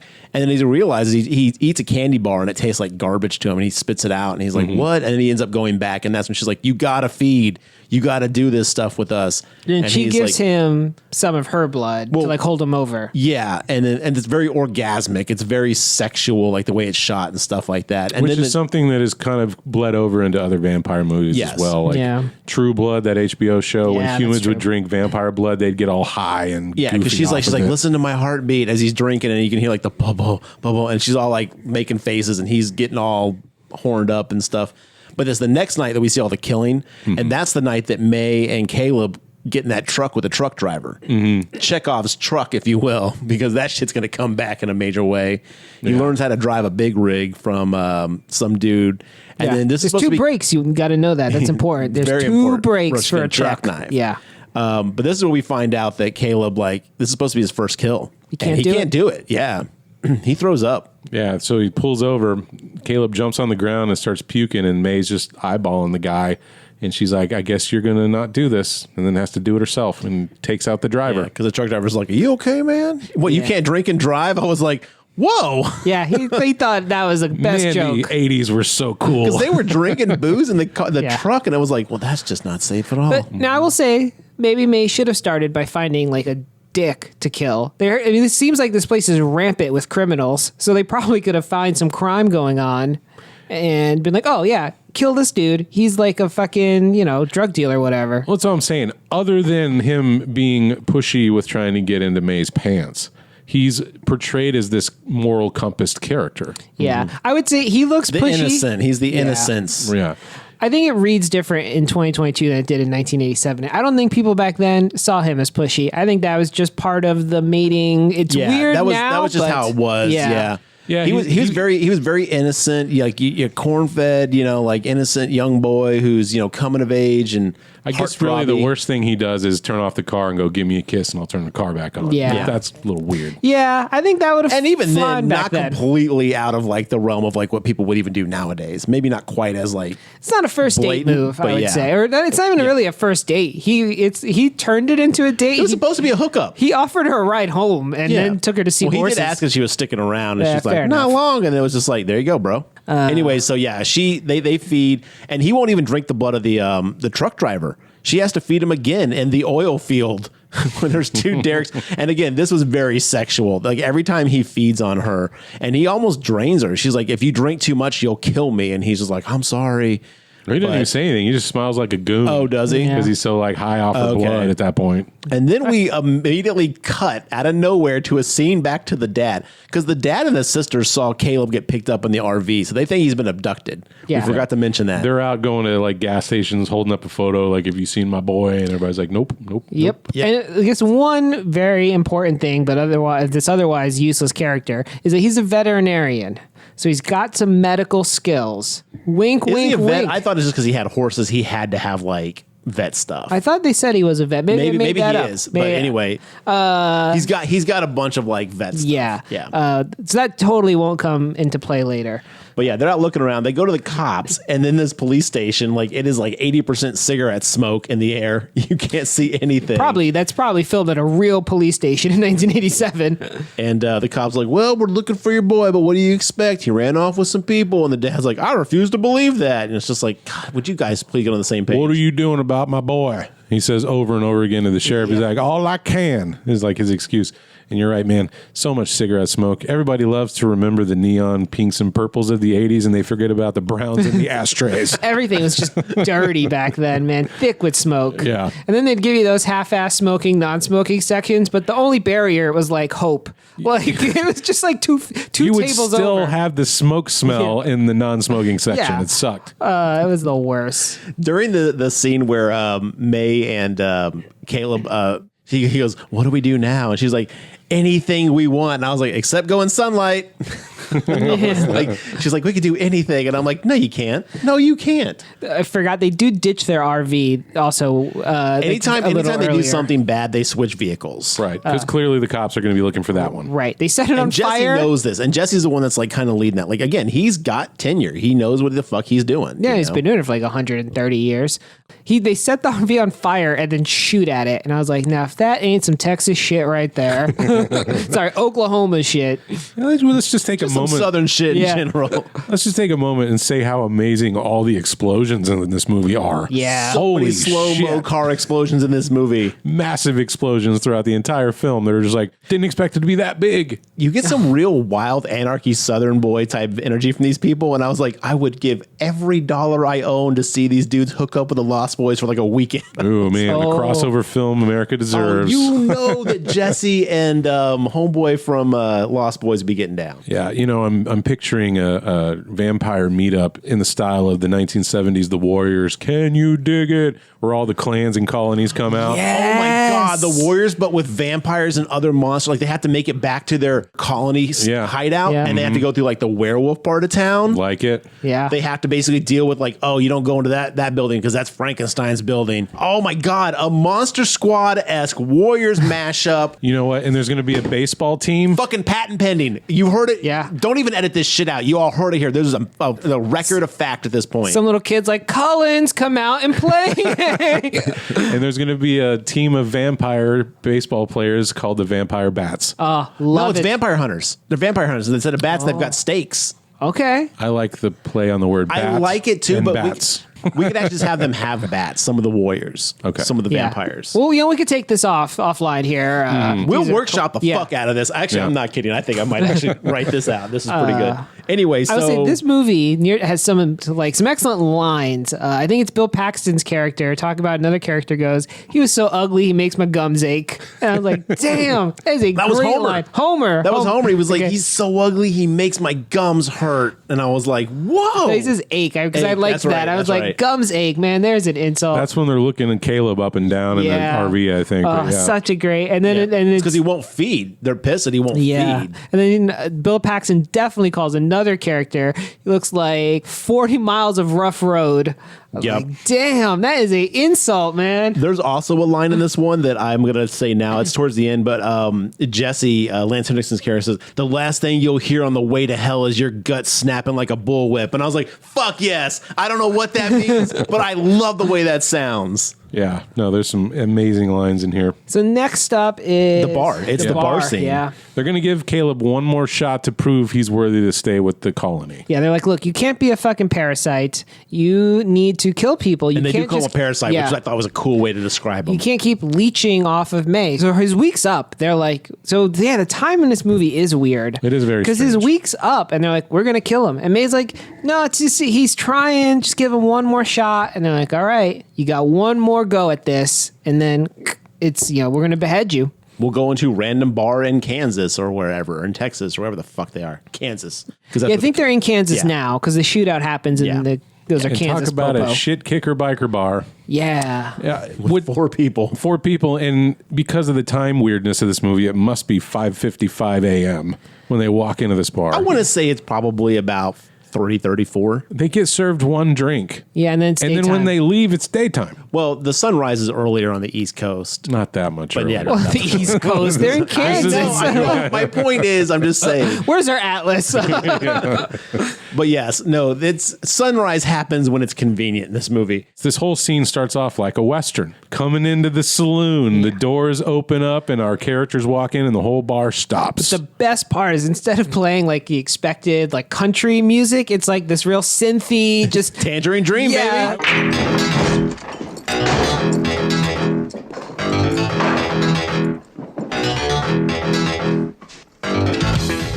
Well, I'll be goddamn. Shit kicker heaven. I was just like, what is this song? It's the biker at the jukebox who puts it on too, and I was It like, was like, yo. B7. What was that line from fucking Dirty Work? Looks like there's gonna be a brawl. You playing something good? Hell yeah! Rolling Stone, street fighting man, G7! You just hit G8. Puts on, if you like pina coladas. More or less what happens here. I forgot about that scene. That's a good scene. The juxtaposition though is awesome. I was like, this is some 80s shit, but you know what? It slapped. It did slap. Severin takes Caleb up to the bar and then just starts making a mess of this biker's drink. Yeah. Knocking over his shot, being like, give him another one and make him pay for it. He's being a real fucking prick. I did like his joke about when he dips his chin in the beer. You hear the one about Buffalo Bill. Buffalo Bill. I didn't get the joke. because he had like a white beard. Oh, is that's the that- whole joke. Oh, That was a okay. bad joke. It's a physical comedy gag, but Oh, it okay. kind of relieves some of the tension that the bartender and the biker were having. They're like, okay, this guy's you're all right. He's You a know? real joker, this guy. You look at this guy. He's like, I'm just playing with you, man. Get this guy another round. Is it Buffalo Bob? Buffalo Bill. Bill. Okay, so I was thinking like Silence of the Lambs, Oh, no. Buffalo Bill. I was like, he puts his chin in the drink, and I was like, I don't get it. He's gonna tuck his dick the back Western. and dance, or what's going on here? Actual Western Buffalo Bill. Okay, gotcha. Individual, gotcha. yeah. Okay. Well, then I feel dumb now. Silence of the Lambs is like 5 years away. So. I'm sure, but that's what I was thinking. I was like, I don't get this joke. It's a real deep Western cut joke. Yeah, so I mean, he's clearly trying to instigate some Yeah, shit. then he takes a drink, the new drink, and throws it in the guy's face. The guy's like, all right, I had enough of this shit. He goes to punch Severin, and Severin grabs Caleb and picks him up in front of him. And so the patron just punches Caleb. Well, doesn't he say it's like we need to soften him up or no, something? he like goes, I'm trying to teach a boy a lesson. Hit him again. Yeah. Yeah, that's and the right. dude's just like, I'm Okay. on board. And I'm like, holy Holy fuck. Now, fun fact about this bar patron, he's going to go on to be in Terminator 2, and he's going to be the one that Arnold takes the clothes off of in Terminator 2. Same biker dude. He needs to stay out of bars. Yeah. The guy's like, you know what? I get it. This is a sign. Yeah. Severin punches him. And then he tells Caleb, he's like, now you take a hit. And then he punches the dude across the room, and Caleb's like, did I do that? Showing him like, dude, you got super strength. Yeah. Throws him like into a pool table. I guess they're trying to point out like, dude, this has its perks. Yeah. You know, and then while all that's going on, everyone's just chilling and going about their. This is the weirdest thing about the people are getting killed later on in this scene, and everyone's just kind of like, "Huh." So that's happening. Yeah, over this there. bar has seen some shit. Because Jesse, Diamondback, and Homer are like in a booth, and they're calling the waitress over, like, "Yeah, can we just get some tequilas?" She's like, "You got it." Meanwhile, like in the background, a guy's like fucking flying through the hair. Homer, the kid goes tequila, and then she's like, "You got it," and I was like, wait a minute, hold on. If those people walk in with a kid and the kid orders tequila, you're getting that kid tequila. Yeah, I guess that's true. So there's a guy playing pool on the other side of the room after the dude gets punched across. The bartender at this point goes, There are two ways to leave these here friendly. is that? That's a fact. On your feet or on your back.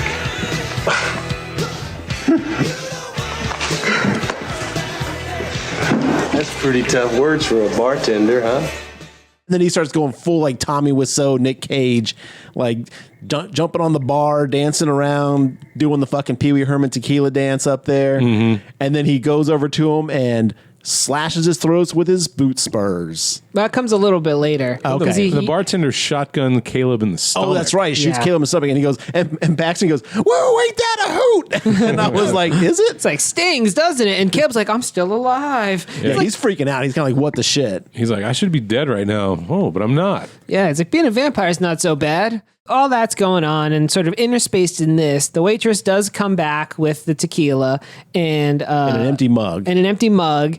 and Jesse just stands up and just very gently cuts her throat and puts the mug under her blood, like her bleeding throat, to fill it up with blood. And that also does not disturb the rest of the bar. Well, Everybody just Diamondback watching. does the cutting, but it was really weird. Like they Diamondback, have this really weird symbiotic Yeah. relationship where like they're both cool with killing for each other. So it's weird. You have these little moments that really do flesh out the like interplay and the dynamic between these characters with like no like shoving it down the audience's Yeah. throat.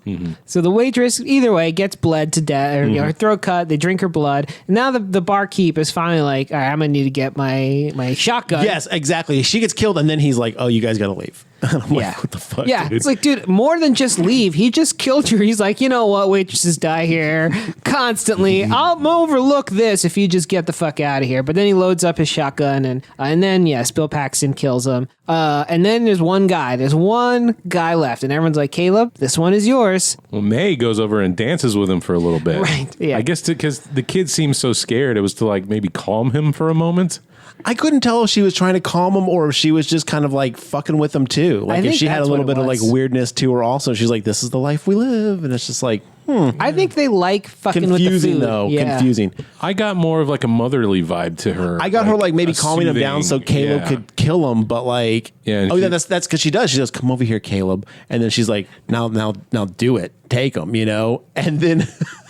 He doesn't because the dude playing pool goes, "Fuck this," and launches himself through a window out of the bar As one should. Yeah. and starts running through the field. If anything, it's astonishing it took him so long to do that. Again, everyone waits their turn to do what they're supposed to do. It's like if I saw someone get killed, I'd be like, "Through the window it is." Maybe, all right, here comes some patented John headcanon. Maybe vampires are known to have like mesmerizing powers. Ooh, they put the glimmer on. Yeah, the glamour. exactly. The glamour. They just sort of have a little latent glamour power about them. It's Some general, like, you know, it's the only thing that makes sense the way these people are acting. some pheromone shit. Exactly. Maybe that's May's superpower. Could be, yeah. Also, she was kind of banging hot, though, so I don't think she had Yeah, too but much I'll tell you superpower. what, I don't care how hot someone is. If I just watched a bartender get cut in like half and a waitress get her throat slit, her throat slit, and some poor bar patron basically get like torn in half. You know what? There's not a hotness in the world to get me to stay. According to Mark, if you were like a teenage boy, it wouldn't matter. You'd still try to get some. No, that's not fair. Yeah, that's I a little. I know. I'm joking. Watching Anyway, actual murders is going to turn off the temperature of any boy. if it doesn't, someone's got problems. Yeah. For sure. So he jumps out, and they're like, Because I'm just saying, I was rock hard during this scene. and then he starts running off, and they're like, "Go get him, Caleb. He's your kill." And so Caleb goes out after him. Now, I did really like when they finally finished off the bar patron who was sitting at the bar with the drink.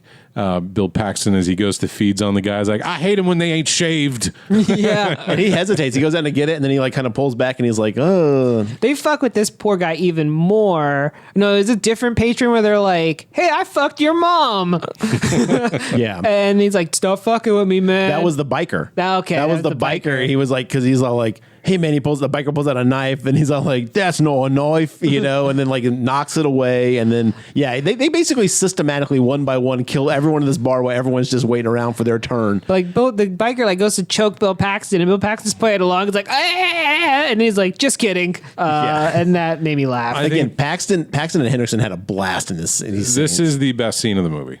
By far, I would definitely put my stamp of that on here. Yeah, this is why to watch the movie is for this scene.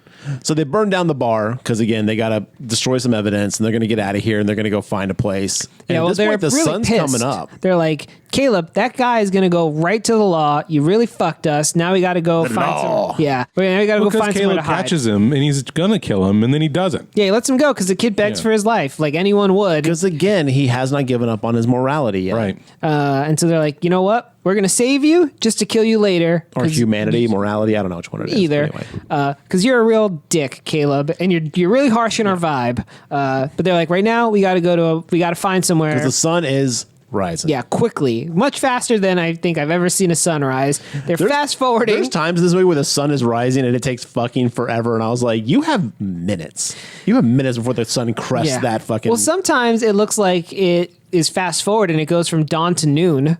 And sometimes it is dawn for hours. Mm-hmm. I think this is one of those things we're going to have to let go in this movie just because, it does not really make a lot of sense. So they darkify their van. They put up tinfoil and duct tape, etc. And they go to a hotel and they find the hotel with the slowest service on earth. Jesse's like banging on this bell. Well, the guy was asleep. Who's checking in at 6 a.m. in the morning? Yeah, Checkout that's true. time's at 11. Most people showing up a little bit before 6 a.m. So the motel owner comes out and he's like, hurry up. You can't imagine doing a lot of business out there. No. And this guy's like the crypt keeper old. He's very confused. Ain't you been here before? And Jesse's like, yeah, I try to get around here every 50 years. Book my next room. Yeah, put me down for reservation. Now, this was a really cool, subtle thing in this scene that I really loved is Jesse is like trying to get him to give him service, but through the window, the sun is creeping across the desk closer and closer, and he keeps moving his hand back. Like he keeps slowly inching away from where the sun's coming in. And it's very subtle. And I got to give it to Lance for this because he did a really good job of kind of trying to like play it cool and not make it obvious, but also like clearly being super fucking worried about this sunlight. That's not something you saw a lot from other characters in like certain scenes, but like Lance Henriksen did a really good job of kind of really playing that off like, oh man, he is nervous. Because when he goes to take the key from the guy's hand, he wraps his hand in like a something and grabs it from him real quick. In his coat. Yeah, and it's like, okay, cool. I really appreciated that level of detail in this moment because it was supposed to be tense. What could have been like a completely like boring scene was made more intense by the way Lance Henriksen was doing gave that. it breadth. Depth, yes. Depth. Breath, yes. Both of them. A deep breath, if you will. Yeah, it's very broad and deep scene. But so they go to the room and they're freaking out because the sun's already up and they're having to like cover themselves and run into the room and they're like, oh, fuck, this bullshit. And then they're like, let's just pass out. Like they immediately have to go to bed. Yeah. Turns out the Popo found him. Yep. Now how? Because in the back of one of the squad cars is the guy that they let go. Yep. But how did he know where they were?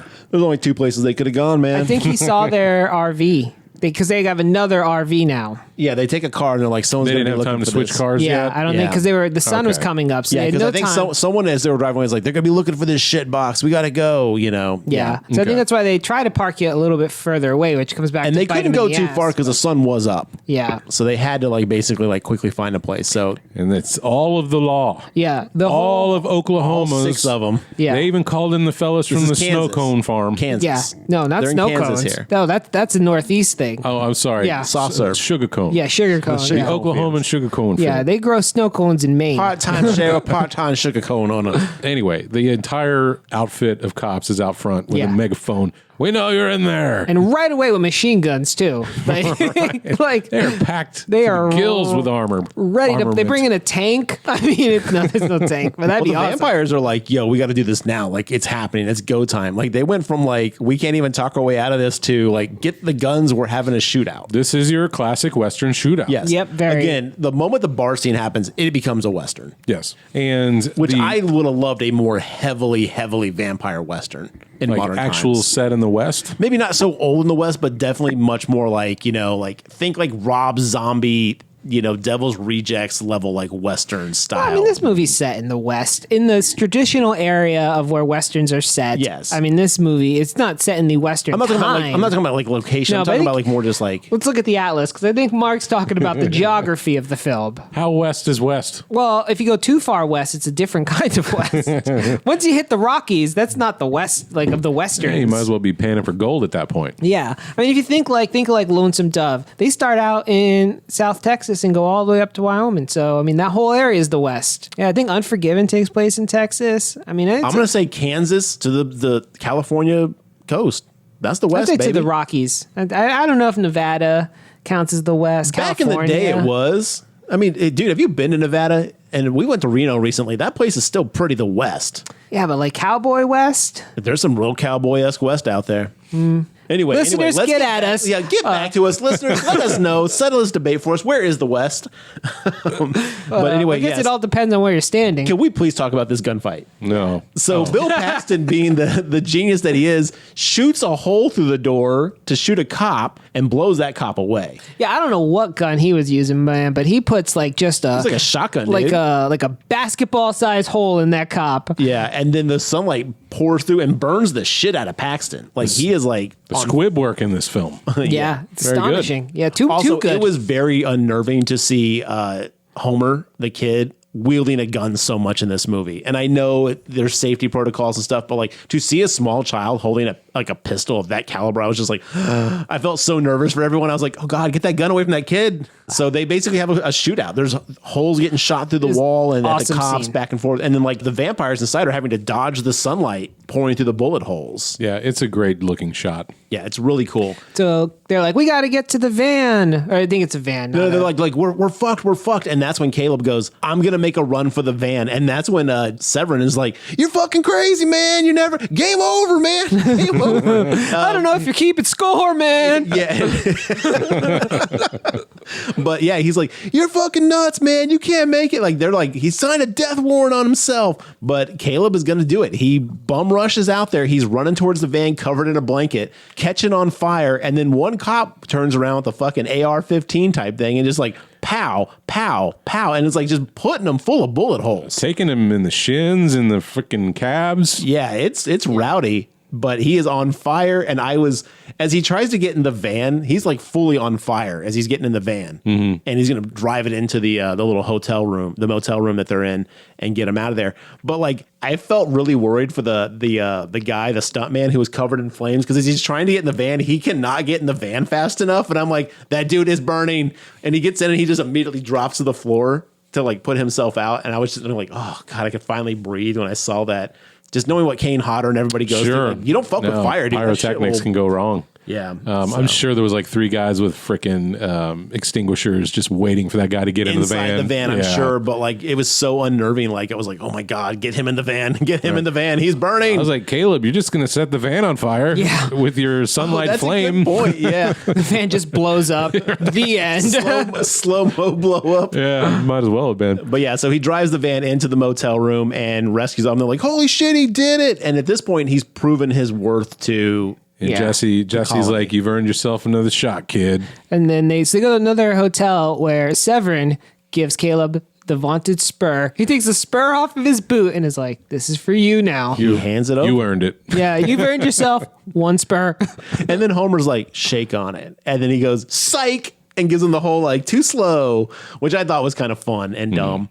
But then, but everyone's kind of like, okay, cool. You know what? You're on the earned team. Your place. You're in. And all is forgiven, it seems. Right. And at this point, they're like, let's get out of here. Well, Homer goes outside to go to get something. Well, May and Caleb leave. wander off. Yeah. They go frolic They're some going to go more. roll in the hay. And I think Caleb is in now. I think he would, if what's about to happen doesn't happen, I think he would have killed somebody. Yeah. If they really wanted to keep Caleb in their clan, they would have done this completely different. I mean, they're not thinking about like, this guy needs time to change. Well, here's the thing. Inside and out. I think your premise is wrong. I don't think they give a shit if he's in the clan or not. Yeah, They're like, maybe if not. it happens, it happens. This is if just not, something that's happening. Yeah. For them, it was a Tuesday. Mark. yeah, they do not. They're until this right now. They are not on Team Caleb. They are like, if he's gonna be part of us, fine. If he's not, also, in fact, I'm rooting for that. I mean, they appreciate what he did, but they're also just like, if you lose some, you win some, you lose some. So, but anyway, Caleb and May go run off and frolic in the night. Homer goes outside over to the vending machines and stumbles upon Caleb's He's sister, smoking a Sarah. cigarette. That kid smokes so much in this movie, and I'm just like, I love the way it looks, but I'm also like, again, I was so worried for everyone in this film. Like, stop smoking, kid. Put that guy out. He's on fire. Because he's 300 years old, it's okay. yeah, Okay. But he stumbles across Caleb's sister, Sarah. yeah. Who are also at the same hotel because they're out driving around looking for Right. They just happen to be at the same place at the same time. Yeah. convenient. Now, why does Homer immediately become obsessed with Sarah? Well, because she does what she wants when she wants. Okay. And Caleb is like, you know what? Okay. Because Sarah acts like a 92-year-old woman who's like, Yeah. fuck it, I don't care. I've lived a life. And it's like, you're But 8. are we to believe then, after the hundreds and hundreds of years that Homer, and this is getting into my issue with Homer, the character, Yeah, tell me. he's never come across a child in his life in 300 years, and that he finally finds one that he wants to turn into his lifelong companion Yeah. into the vampiric years that they're going to spend. The movie actually does tell you why this happens. It does. That he's willing to die over her. Yes. What is the reason? What did I miss? Because Homer turned May, and he thought that him and May were going to hook up. And then Caleb comes and steals May from him. Because in the multiple times, Homer is super upset. And he's like, I created May. I don't know if it was a hookup thing, but I thought it was more of a partnership. Well, thing. yeah, I think it was supposed Yeah. to be like a Jesse and Diamondback type thing. And so he's very, very upset when Caleb When she goes obviously- off with Caleb, yeah. So then he sees this now kid who's like in his physical age, and he's like, all right, you know what? I'm attached to you now. Yeah, he definitely has this But kind of like, to she the could be my death. child. She could be my child bride. But to the death, has he never heard the phrase, there's a million fish in the Well, sea? I don't think he expected it to go that far. Well, when he jumped out of the... we'll get to the end. Later on, but yeah. All right. All on. right. Okay, so this is the thing: is like he runs into Sarah, and she's just like, he's like, "What are you doing now?" And she's like, "Don't worry about it. I do what I want when I want." You're like, "Wow." Yeah, she's bold like for the an Cash Me 8-year-old. Outside girl 30 years before she was born. What is it? Little baby or whatever it is? Bad Baby. Bad Baby, yeah. Oh God. So anyway, but yeah, no. Homer's like, okay, I've got, like a person my age, he's got an attraction. I think he's like immediately like, okay, this could be a thing. And think about it. Most kids are in bed when he's up. He's probably not seeing a lot of kids out on the street and shit like that. But yeah, you've run into kids before. Like Over it's not hundreds of completely- yes, years. exactly. You'd have to kidnap them or kill their parents. And after you kill their and parents most in front kids of are them, not like unattended at night. So Yeah. maybe he was like, holy shit, the sweetest taboo, unattended child. If he was like, listen, family, I need a bride, they would have made that a plan, I'm sure. I'm sure they would have. But I mean, some people deal internally. I think you're giving their unity too much credit. They don't sound like they do a lot for each other. They do what's necessary, but I don't think they're actually that close. You don't think they're a tight-knit group? No, I think they barely stand each other. I don't know. They've been together a long time. Yeah, I think at first they were probably real tight, but after 100 years, they're like, It's like, who gives a shit? so over. Oh, good. Severin's doing the whole fucking Buffalo Bill joke again. How many times do we Yeah. have to do this? So Homer brings Sarah back to the room to watch TV. Which, doesn't she have a TV in her own hotel room? He's like, you want to come back and watch Well, she TV? asked- So you have a dad. Right. She asked some question I didn't catch, but it seemed to win her over. Like, do you have cable or something? So Yeah, maybe she's there's like, difference. what kind of TV is it? And he's like, it's Oh, this. you mean they got the room with the HBO package? Yeah, Obviously. Except they didn't because they go there and None of the channels work. yeah. Well, it's because And they say it's 5 a.m. Right. And I'm like, okay, so this kid's up at 5 a.m. getting a soda That also doesn't make by any, herself. And where's the dad being like, my kid has not come back to the room. Yeah. She stepped out for a soda can. But they also, nothing's on TV because they show the going off the air. Right. So that happened at like 1 a.m, not 5. The news was coming on at 5. I don't think news was going on at 5. I think back in the day it was like not that early. I mean, at least by the mid 90s when I'm like young. Mid 90s, yeah. But there I was think like like in the 6 80s it was still like news. 6 or 7. Here's But what we're anyway. going to do. We're going to find a TV guide from 1987, and we'll figure out when the broadcast starts. Yeah, it's probably not that hard. I bet it's We'll get our online. intern on it. Guillermo, get on that. Yeah, but either way, there's nothing on TV. But also, it does not matter. Well, at they all. see Homer bring the kid in, and they're like, go to the other room, get her parents. You know, like Lance Henriksen, Jesse knows what. Like, okay, we got to do this shit. This is gonna have to happen, obviously. Diamond And tries to play like the mom, which I really like. She's like, Homer, look at me when I'm talking to you. And Yep. he's so mad about it. You can see him fuming. He's got to play it off, yeah. So anyway, they're chilling. So at this point, of course, everything happens at the same exact time. May and Caleb come back in, and they're like, "Oh my God, Sarah, what are you doing here?" And she's like, "Caleb, I should punch you." And he's like, "You have the right to." And I'm like, Jesus Christ, what kind of fucking family dynamic do you guys have? Well, she's mad. I mean, I get I it. know, but she's talking like a 30-year-old woman. Well, yeah, I mean, that part's weird. Obviously, the screenwriter has never talked to a child before. Like, Sarah should have been like 17. What do we to find out? talk. She's a vampire too, who's been Right. alive. Yeah. And at this point, everyone's like, it's the happy reunion. And then the dad gets brought in by Severin at gunpoint. And Well, because he asks Sarah's like, what room you in, little darling? Yeah. And he goes and gets the yeah, dad. because they know, because Severin and Jesse know that we're going to take care of this parent situation. Right.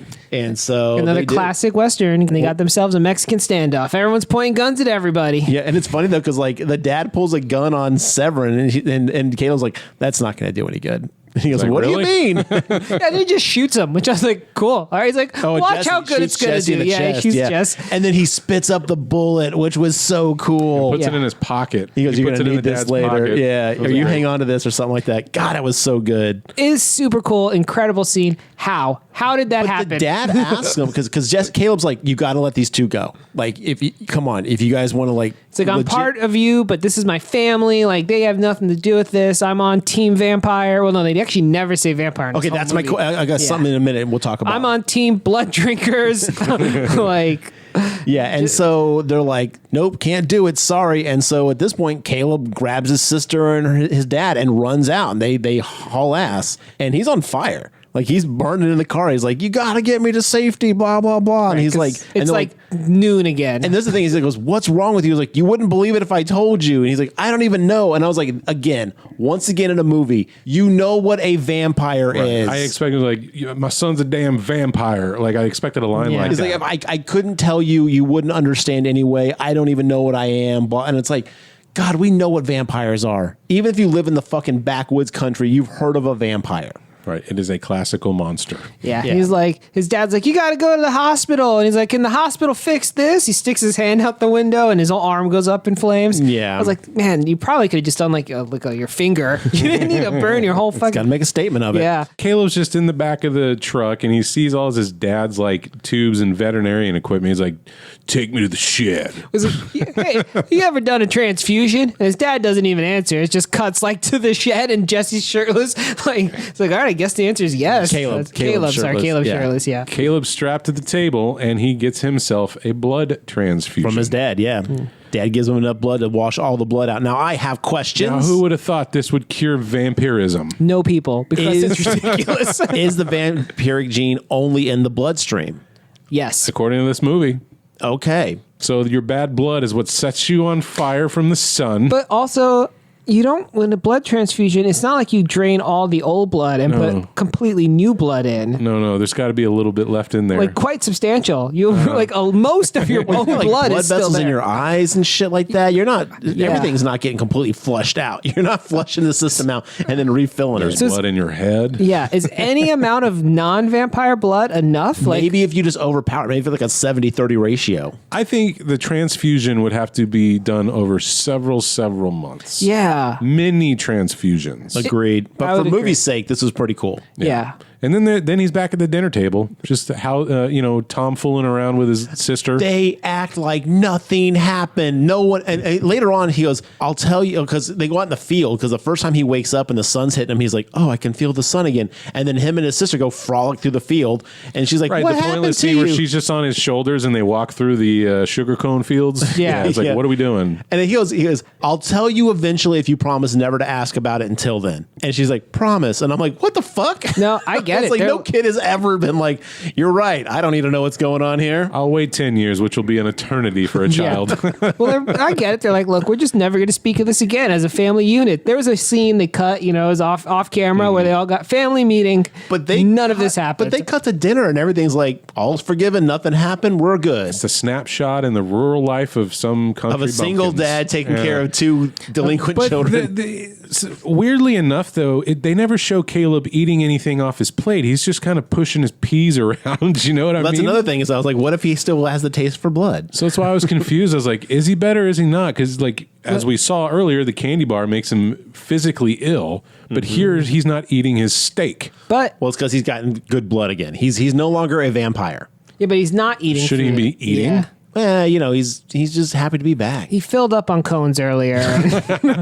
Anyway, Yeah. so they hear a noise. And then Maze is there. The swing, and he's like, "I'll go oil that swing." He's like, "That can wait till tomorrow, son." And he's like, "I'll take care of it now." Which the dad should have been like, "Okay, that's unusual. I'll go with you since vampires were just a part of our life." Yeah, but the dad's like, you know what? There's no need I for trust both you, of son. Did Caleb really think they were going to pursue him anymore? Yes. Yes. He should have been. If he Why? wasn't, he's a fucking idiot. May knew where he was, or the vicinity of. Yeah, well, they know exactly where he is because Right. May's just in his swing, and she's like, "Are you back with them? Oh my God, you're warm."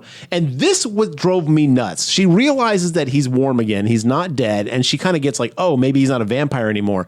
The first question I would ask as a vampire who's also said, "I wish I could go back to a normal life," would be like, "How'd you do it? What did you do? What's going on here, bro?" But she's just scared and runs away. No, she instead. goes, "You've chosen them over me," and she gets fucking butt hurt and runs off. And I'm like, really? That's what you're concerned with right now? The fact that he chose his family over you? I was expecting him to go, "Why don't you come live with me? He could have I'll said give any of you a that. transfusion. You'll be fine." Again, bring up the fact that you found a cure for vampirism. Well, sorry. I didn't really catch that she was surprised that he was warm. Now I have a million questions. yeah, because she goes, "Wait, what's wrong with you? Yeah. You're warm." Are the vampires dead? Yeah, you're dead when you're a vampire. So okay, so is their You're the heart living dead. So they have Caleb had no blood in him at all. It's not a transfusion. He's just getting blood put in him. He's getting working blood put in him. Yeah, but then how did his heart start beating? I don't think his heart stopped beating. I think he was just pumping cold blood. I think your when, body's like, just cold and vampires drink regular human blood to survive. Yeah. So they're already full of regular human blood. Great question there too. So the conceit of this But that's in movie. your intestines, not in your bloodstream, bro. True. Everything just goes right through. Then how come she drinks out of her? How much do you May think feeds him vampires from shit her if they're wrist? on a purely liquid diet? Oh, this Yeah. is falling apart under scrutiny. Yeah, the conceit of this movie is that vampires Greatest statement ever made when it comes to vampires. vampires have blood, they have a heart, everything functions like normal except they're cold. All right. Correct. That's what I needed Anyway, to know. No warmth, baby. Reptiles are cold blooded. Oh, so vampires are reptiles? Probably. You know what? I'm sold. I understand now. Okay. So May runs off because she's emotionally hurt because he chose a family over her. And You know what? If either one of you were in the TikTok, this would be a great time to drop in emotional damage, which is a TikTok meme that the kids will get. I love like our old man is our resident TikTok expert. And I'm like, okay. Here's a moment for the youth. So anyway, May runs off. Caleb goes upstairs and realizes that they have stolen his sister, Sarah. And left the window open as the clue. Yes. And so he runs outside and he's Do you like, think they oh flew my up God. there? Could they fly? Oh yeah, do these vampires fly? I don't know. Never talked about. I'm going to say they don't. No. I feel like they would have shown it if they So do. you think they climbed up to the Paxton second? would have flown if he could at any point. So they climbed up to the second story like a spider monkey. or maybe they're super Okay. quiet and they just snuck upstairs and grabbed the kid. They're like iguanas. Thank you. Okay, I understand now. Yeah. So he's like, "Oh my god, I got to go get her back." So he runs outside. They've slashed the tires of the cars, so the cars don't work. And then he goes to his horse, and my roommate goes, "If they cut off one of the hoofs to make it look like a flat tire on the horse, I would have loved it." And I was like, "That's fucking amazing." Oh, man. But no, so he gets on his horse, and at this point, he's Western style riding into town on his horse to track down the vampires and get back his sister. I was wishing they would have played like the good, bad, and the ugly. Ooh, yeah. I'll tell you what, this whole part to me is the weakest part of it. From here on out, it needed an ending. I get it. You obviously couldn't have cut it. I liked this. But I was just like, I like that just became like, I'm going into town and hell's like- coming with me. yeah, it's like it switches over to like Rambo 1. Well, it's the time, right? 80s big Yeah. action movies were the thing, right? So we're going to go out in a big, boisterous, But shooting at the sun. It's such a different tone. The sun. Fuck Bang, you. bang, bang. It's such a different tone from the rest of the film. It is a very weird tonal shift in this, but he goes in there, gets knocked off his horse immediately. Caleb is just ineffective in all that he does. He lets off to his horse, and then he's going to have a showdown with Severin. Heart of gold, that kid, Caleb. Not very good at anything else, though. Well, I mean, Bless his heart. how is he gonna? He tries to like physically contend with these super creatures. Okay, so transfused blood out. Yeah. Got the good blood in. So he's just a regular dude. So he lost all of his super Yes. strength, Right. right? Everything that he had just gone. yeah, and we just watched them kill He's a whole immortal, bar if you will. Yeah. full of people. So Caleb had no chance, even though he is incompetent for other reasons. I understand why he immediately gets his ass whipped. No stakes in this movie. No, Wooden stakes are not a part of this vampire unnecessary movie. when you have trucks. Well, they don't know they're vampires, remember? No one knows that they're vampires, remember? No one mentions vampires. Right. Anyway, so there's a big semi-truck coming into town. He runs up, stops the truck, and he's like, "You got to get out, blah, blah, blah. We got to get out of here." And then the truck driver gets shot in the head because Severin He's shoots like, him "Get from off like, my truck, kid!" Yeah, totally normal And then response. Sever just shoots him in the head, and Caleb's like, "Duh, guess it's my truck now. I guess that's on me." It's like, yeah, you got that guy killed, asshole. Dag nabbit. Gets to the truck and starts barreling down on top of Severin. Remembering how to drive like the guy Yeah. taught him in the earlier scene. Chekhov's semi-truck. And he celebrates so early. He's like, "Got it, yes!" Like he's so happy with himself. He runs down Severin, and you hear the clunk, like he hits him. And I was like, "Oh, okay, damn, he hit him." And then Severin just comes up the front of the hood, and he's all like, "Hey, Caleb, it's party time," or some bullshit like that. And very good makeup work. Oh, he looks Half of so Severin's face is rowdy. just mush. It's Yeah. a bloody mess in He's a pulp. fucked up. And if you see the cover, that's what Yeah. the cover is. So He then should he's have like- said, "Learn how to drive, asshole." We needed more puns. Yeah, More one-liners. I was walking there, you know. God, the John. whole thing. There's so there many was options. room. Yeah, There was room. But Punch so he- ups. Yeah, he gets up on exactly. top of the punches a hole through the chassis, the hood, and starts pulling out cables like the gremlin from the Twilight Zone episode. Is this important? Just like, dude, what are you pulling out of there? I don't know engines that known to have a lot of like plastic cabling, but this one did. I also didn't know what he wanted to happen. I think he just wanted the truck to stop. I think it's just making the truck stop. What happens is he blows up like a fucking atom bomb.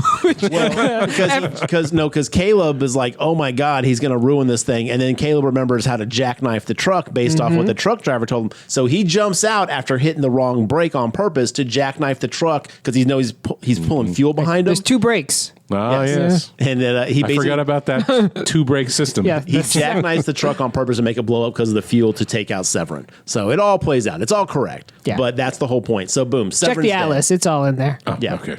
I'll look in the appendix. Thank you. Yeah. And now at this point, he sees Jesse and Diamondback, and Homer's in the car with the sister, like keeping her like in place and stuff like that. Sun's coming up again. Yeah. Yep. Sun is rising.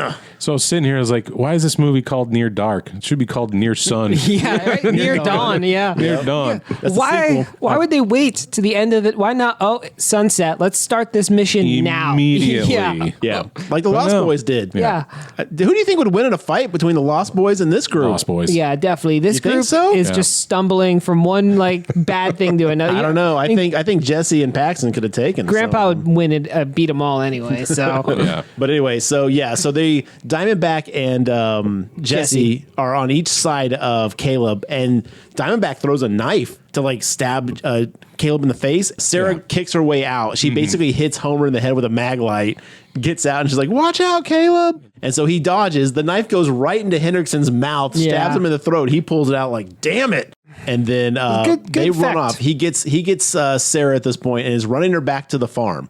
And the sun's coming up. The sun is up at this point. Caleb is running back to the farm with Sarah. He's got her in his arms, but he's getting tired, all right? And he falls over in the field, and he's like, oh, my God, run home, Sarah, run home. At this point, the Volkswagen with May, Homer, Diamondback, and Jesse plows through the field, picks up Sarah in the middle of the field, and then Caleb goes, no! This is when May, as they're driving down the road away from the farm, May says this is not right. She grabs Sarah, jumps out the back of the window. Now the sun is up, so vampires going to catch on fire. So she's like, let's get out of here. They roll on the ground, and May and Sarah are running back to the farm. To Caleb's arms, where I guess he's got a blanket for May. Yes, he's got a blanket for May. Because of course he got that blanket out of the middle of the field for some reason. Well, that's where blankets grow underground in Kansas. So you need the blankets to grow the cones. Yeah, exactly. Yes. So cones are topsoil, blankets are underneath. Exactly. You pull them up like carrots. So May's like, wait a minute, I've had a change of heart. Runs back. They get together. Homer is like, no, my child bride. Jumps out of the car and starts running after Sarah, like just full like, I need you. Don't leave me. The worst day of this man's life. He's 0 for 2 on women right now. That's true. And then he catches on fire and then explodes like a fucking kerosene lamp, just like boom. I was like, that's crazy. That's 300 years of pent up sexual tension just blowing out of him. Pretty much.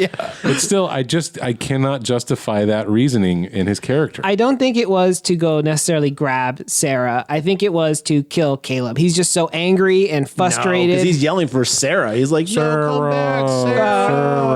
Yeah, I guess. Look, he's found someone who matches his own old man energy in Sarah, and he's like, finally, this is the one. She's but there's more fish in the sea, my man. You would have learned that by now. Anyway, it's unjustifiable. It doesn't matter because he's exploded at this point. Right. And then in a Thelma and Louise fashion, Jesse and Diamondback just kind of embrace and hold hands like, well, this is the end. Well, they see what happened to Homer, and they're like, oh, my God, no. So just immediately Homer. give up? Well, they're like, our colony's fucked. And you know what? Well, their car's not blacked out either. They are burning alive. They know. They're like, okay, we're not getting out of this partially. alive. They're also covered in blankets to a degree. They They're burning though. retreated. They're melting and like singeing and shit. They're like, okay, we're kind of fucked. We might as well just like run them down.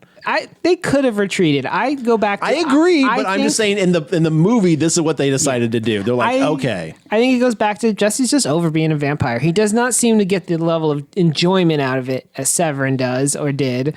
I think he's just like, you know what, man? Let's just call it. I think that the director just wanted to follow that classic film style where the big bad goes out in a blaze of glory. Well, sure. If you want a meta movie, Right. I think that is it. Yeah, it's very Western ending. Yes. 100%. So they accept it, and then the entire car explodes like a bomb.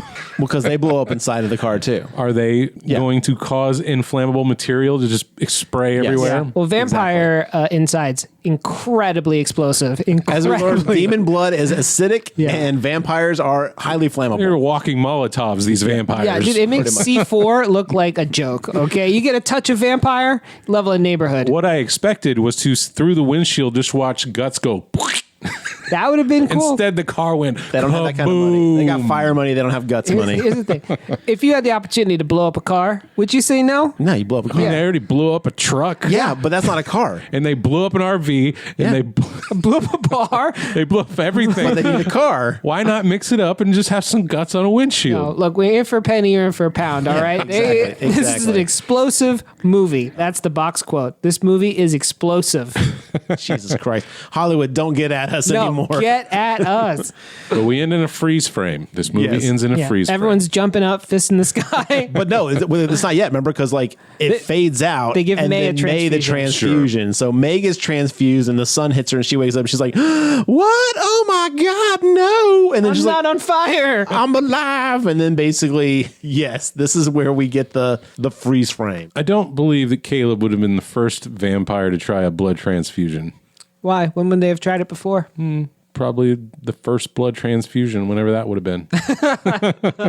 But you know what, though? Here's the thing. They never indicate that. All that we know is Caleb is the first vampire that these vampires know of. But we don't know that these vampires are part of a bigger vampire order.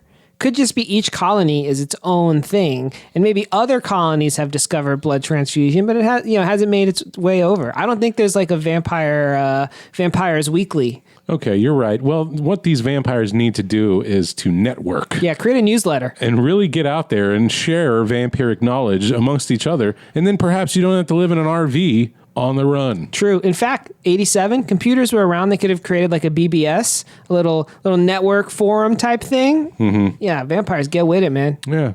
1818, the first successful blood transfusion in a human. Wow, define successful though. Is it like they successfully moved the blood over and the guy just died? Or that's for a medical journal podcast. Yeah, get at us, doctors.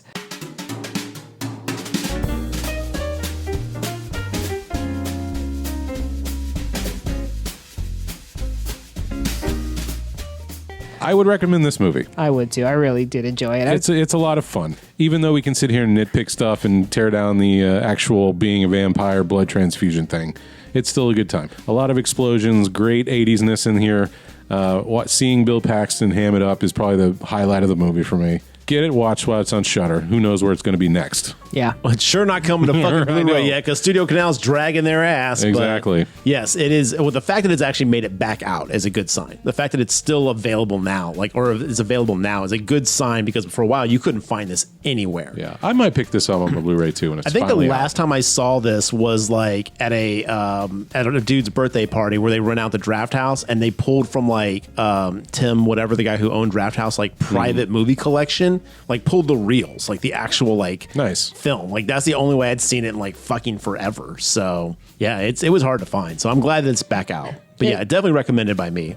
Yeah, but I hope the Blu-ray has some good special features. I'd like to know more about the making of this film. Sure. There's some cool trivia on IMDb. Of course, you never know how much of it is true, but like Johnny Depp and D.B. Sweeney both auditioned for the role of Caleb. Oh, man, what a different movie that would have been. Yeah. That would have been cool. Like, evidently, there was a train that used to stop in the, like, when they were filming, there was a train that, like, would pass through and stop. And one night, Bill Paxton in his, like, half his face makeup went up to him and was like, there's been an accident. You got to go see the other guy. It's, like, totally crazy shit. I don't know if this is all, like, legit, but, yeah.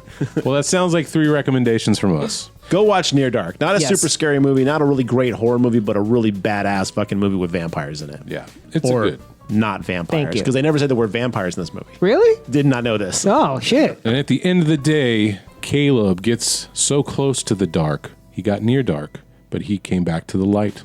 Oh. And that's why it's called Near Dark. Yeah.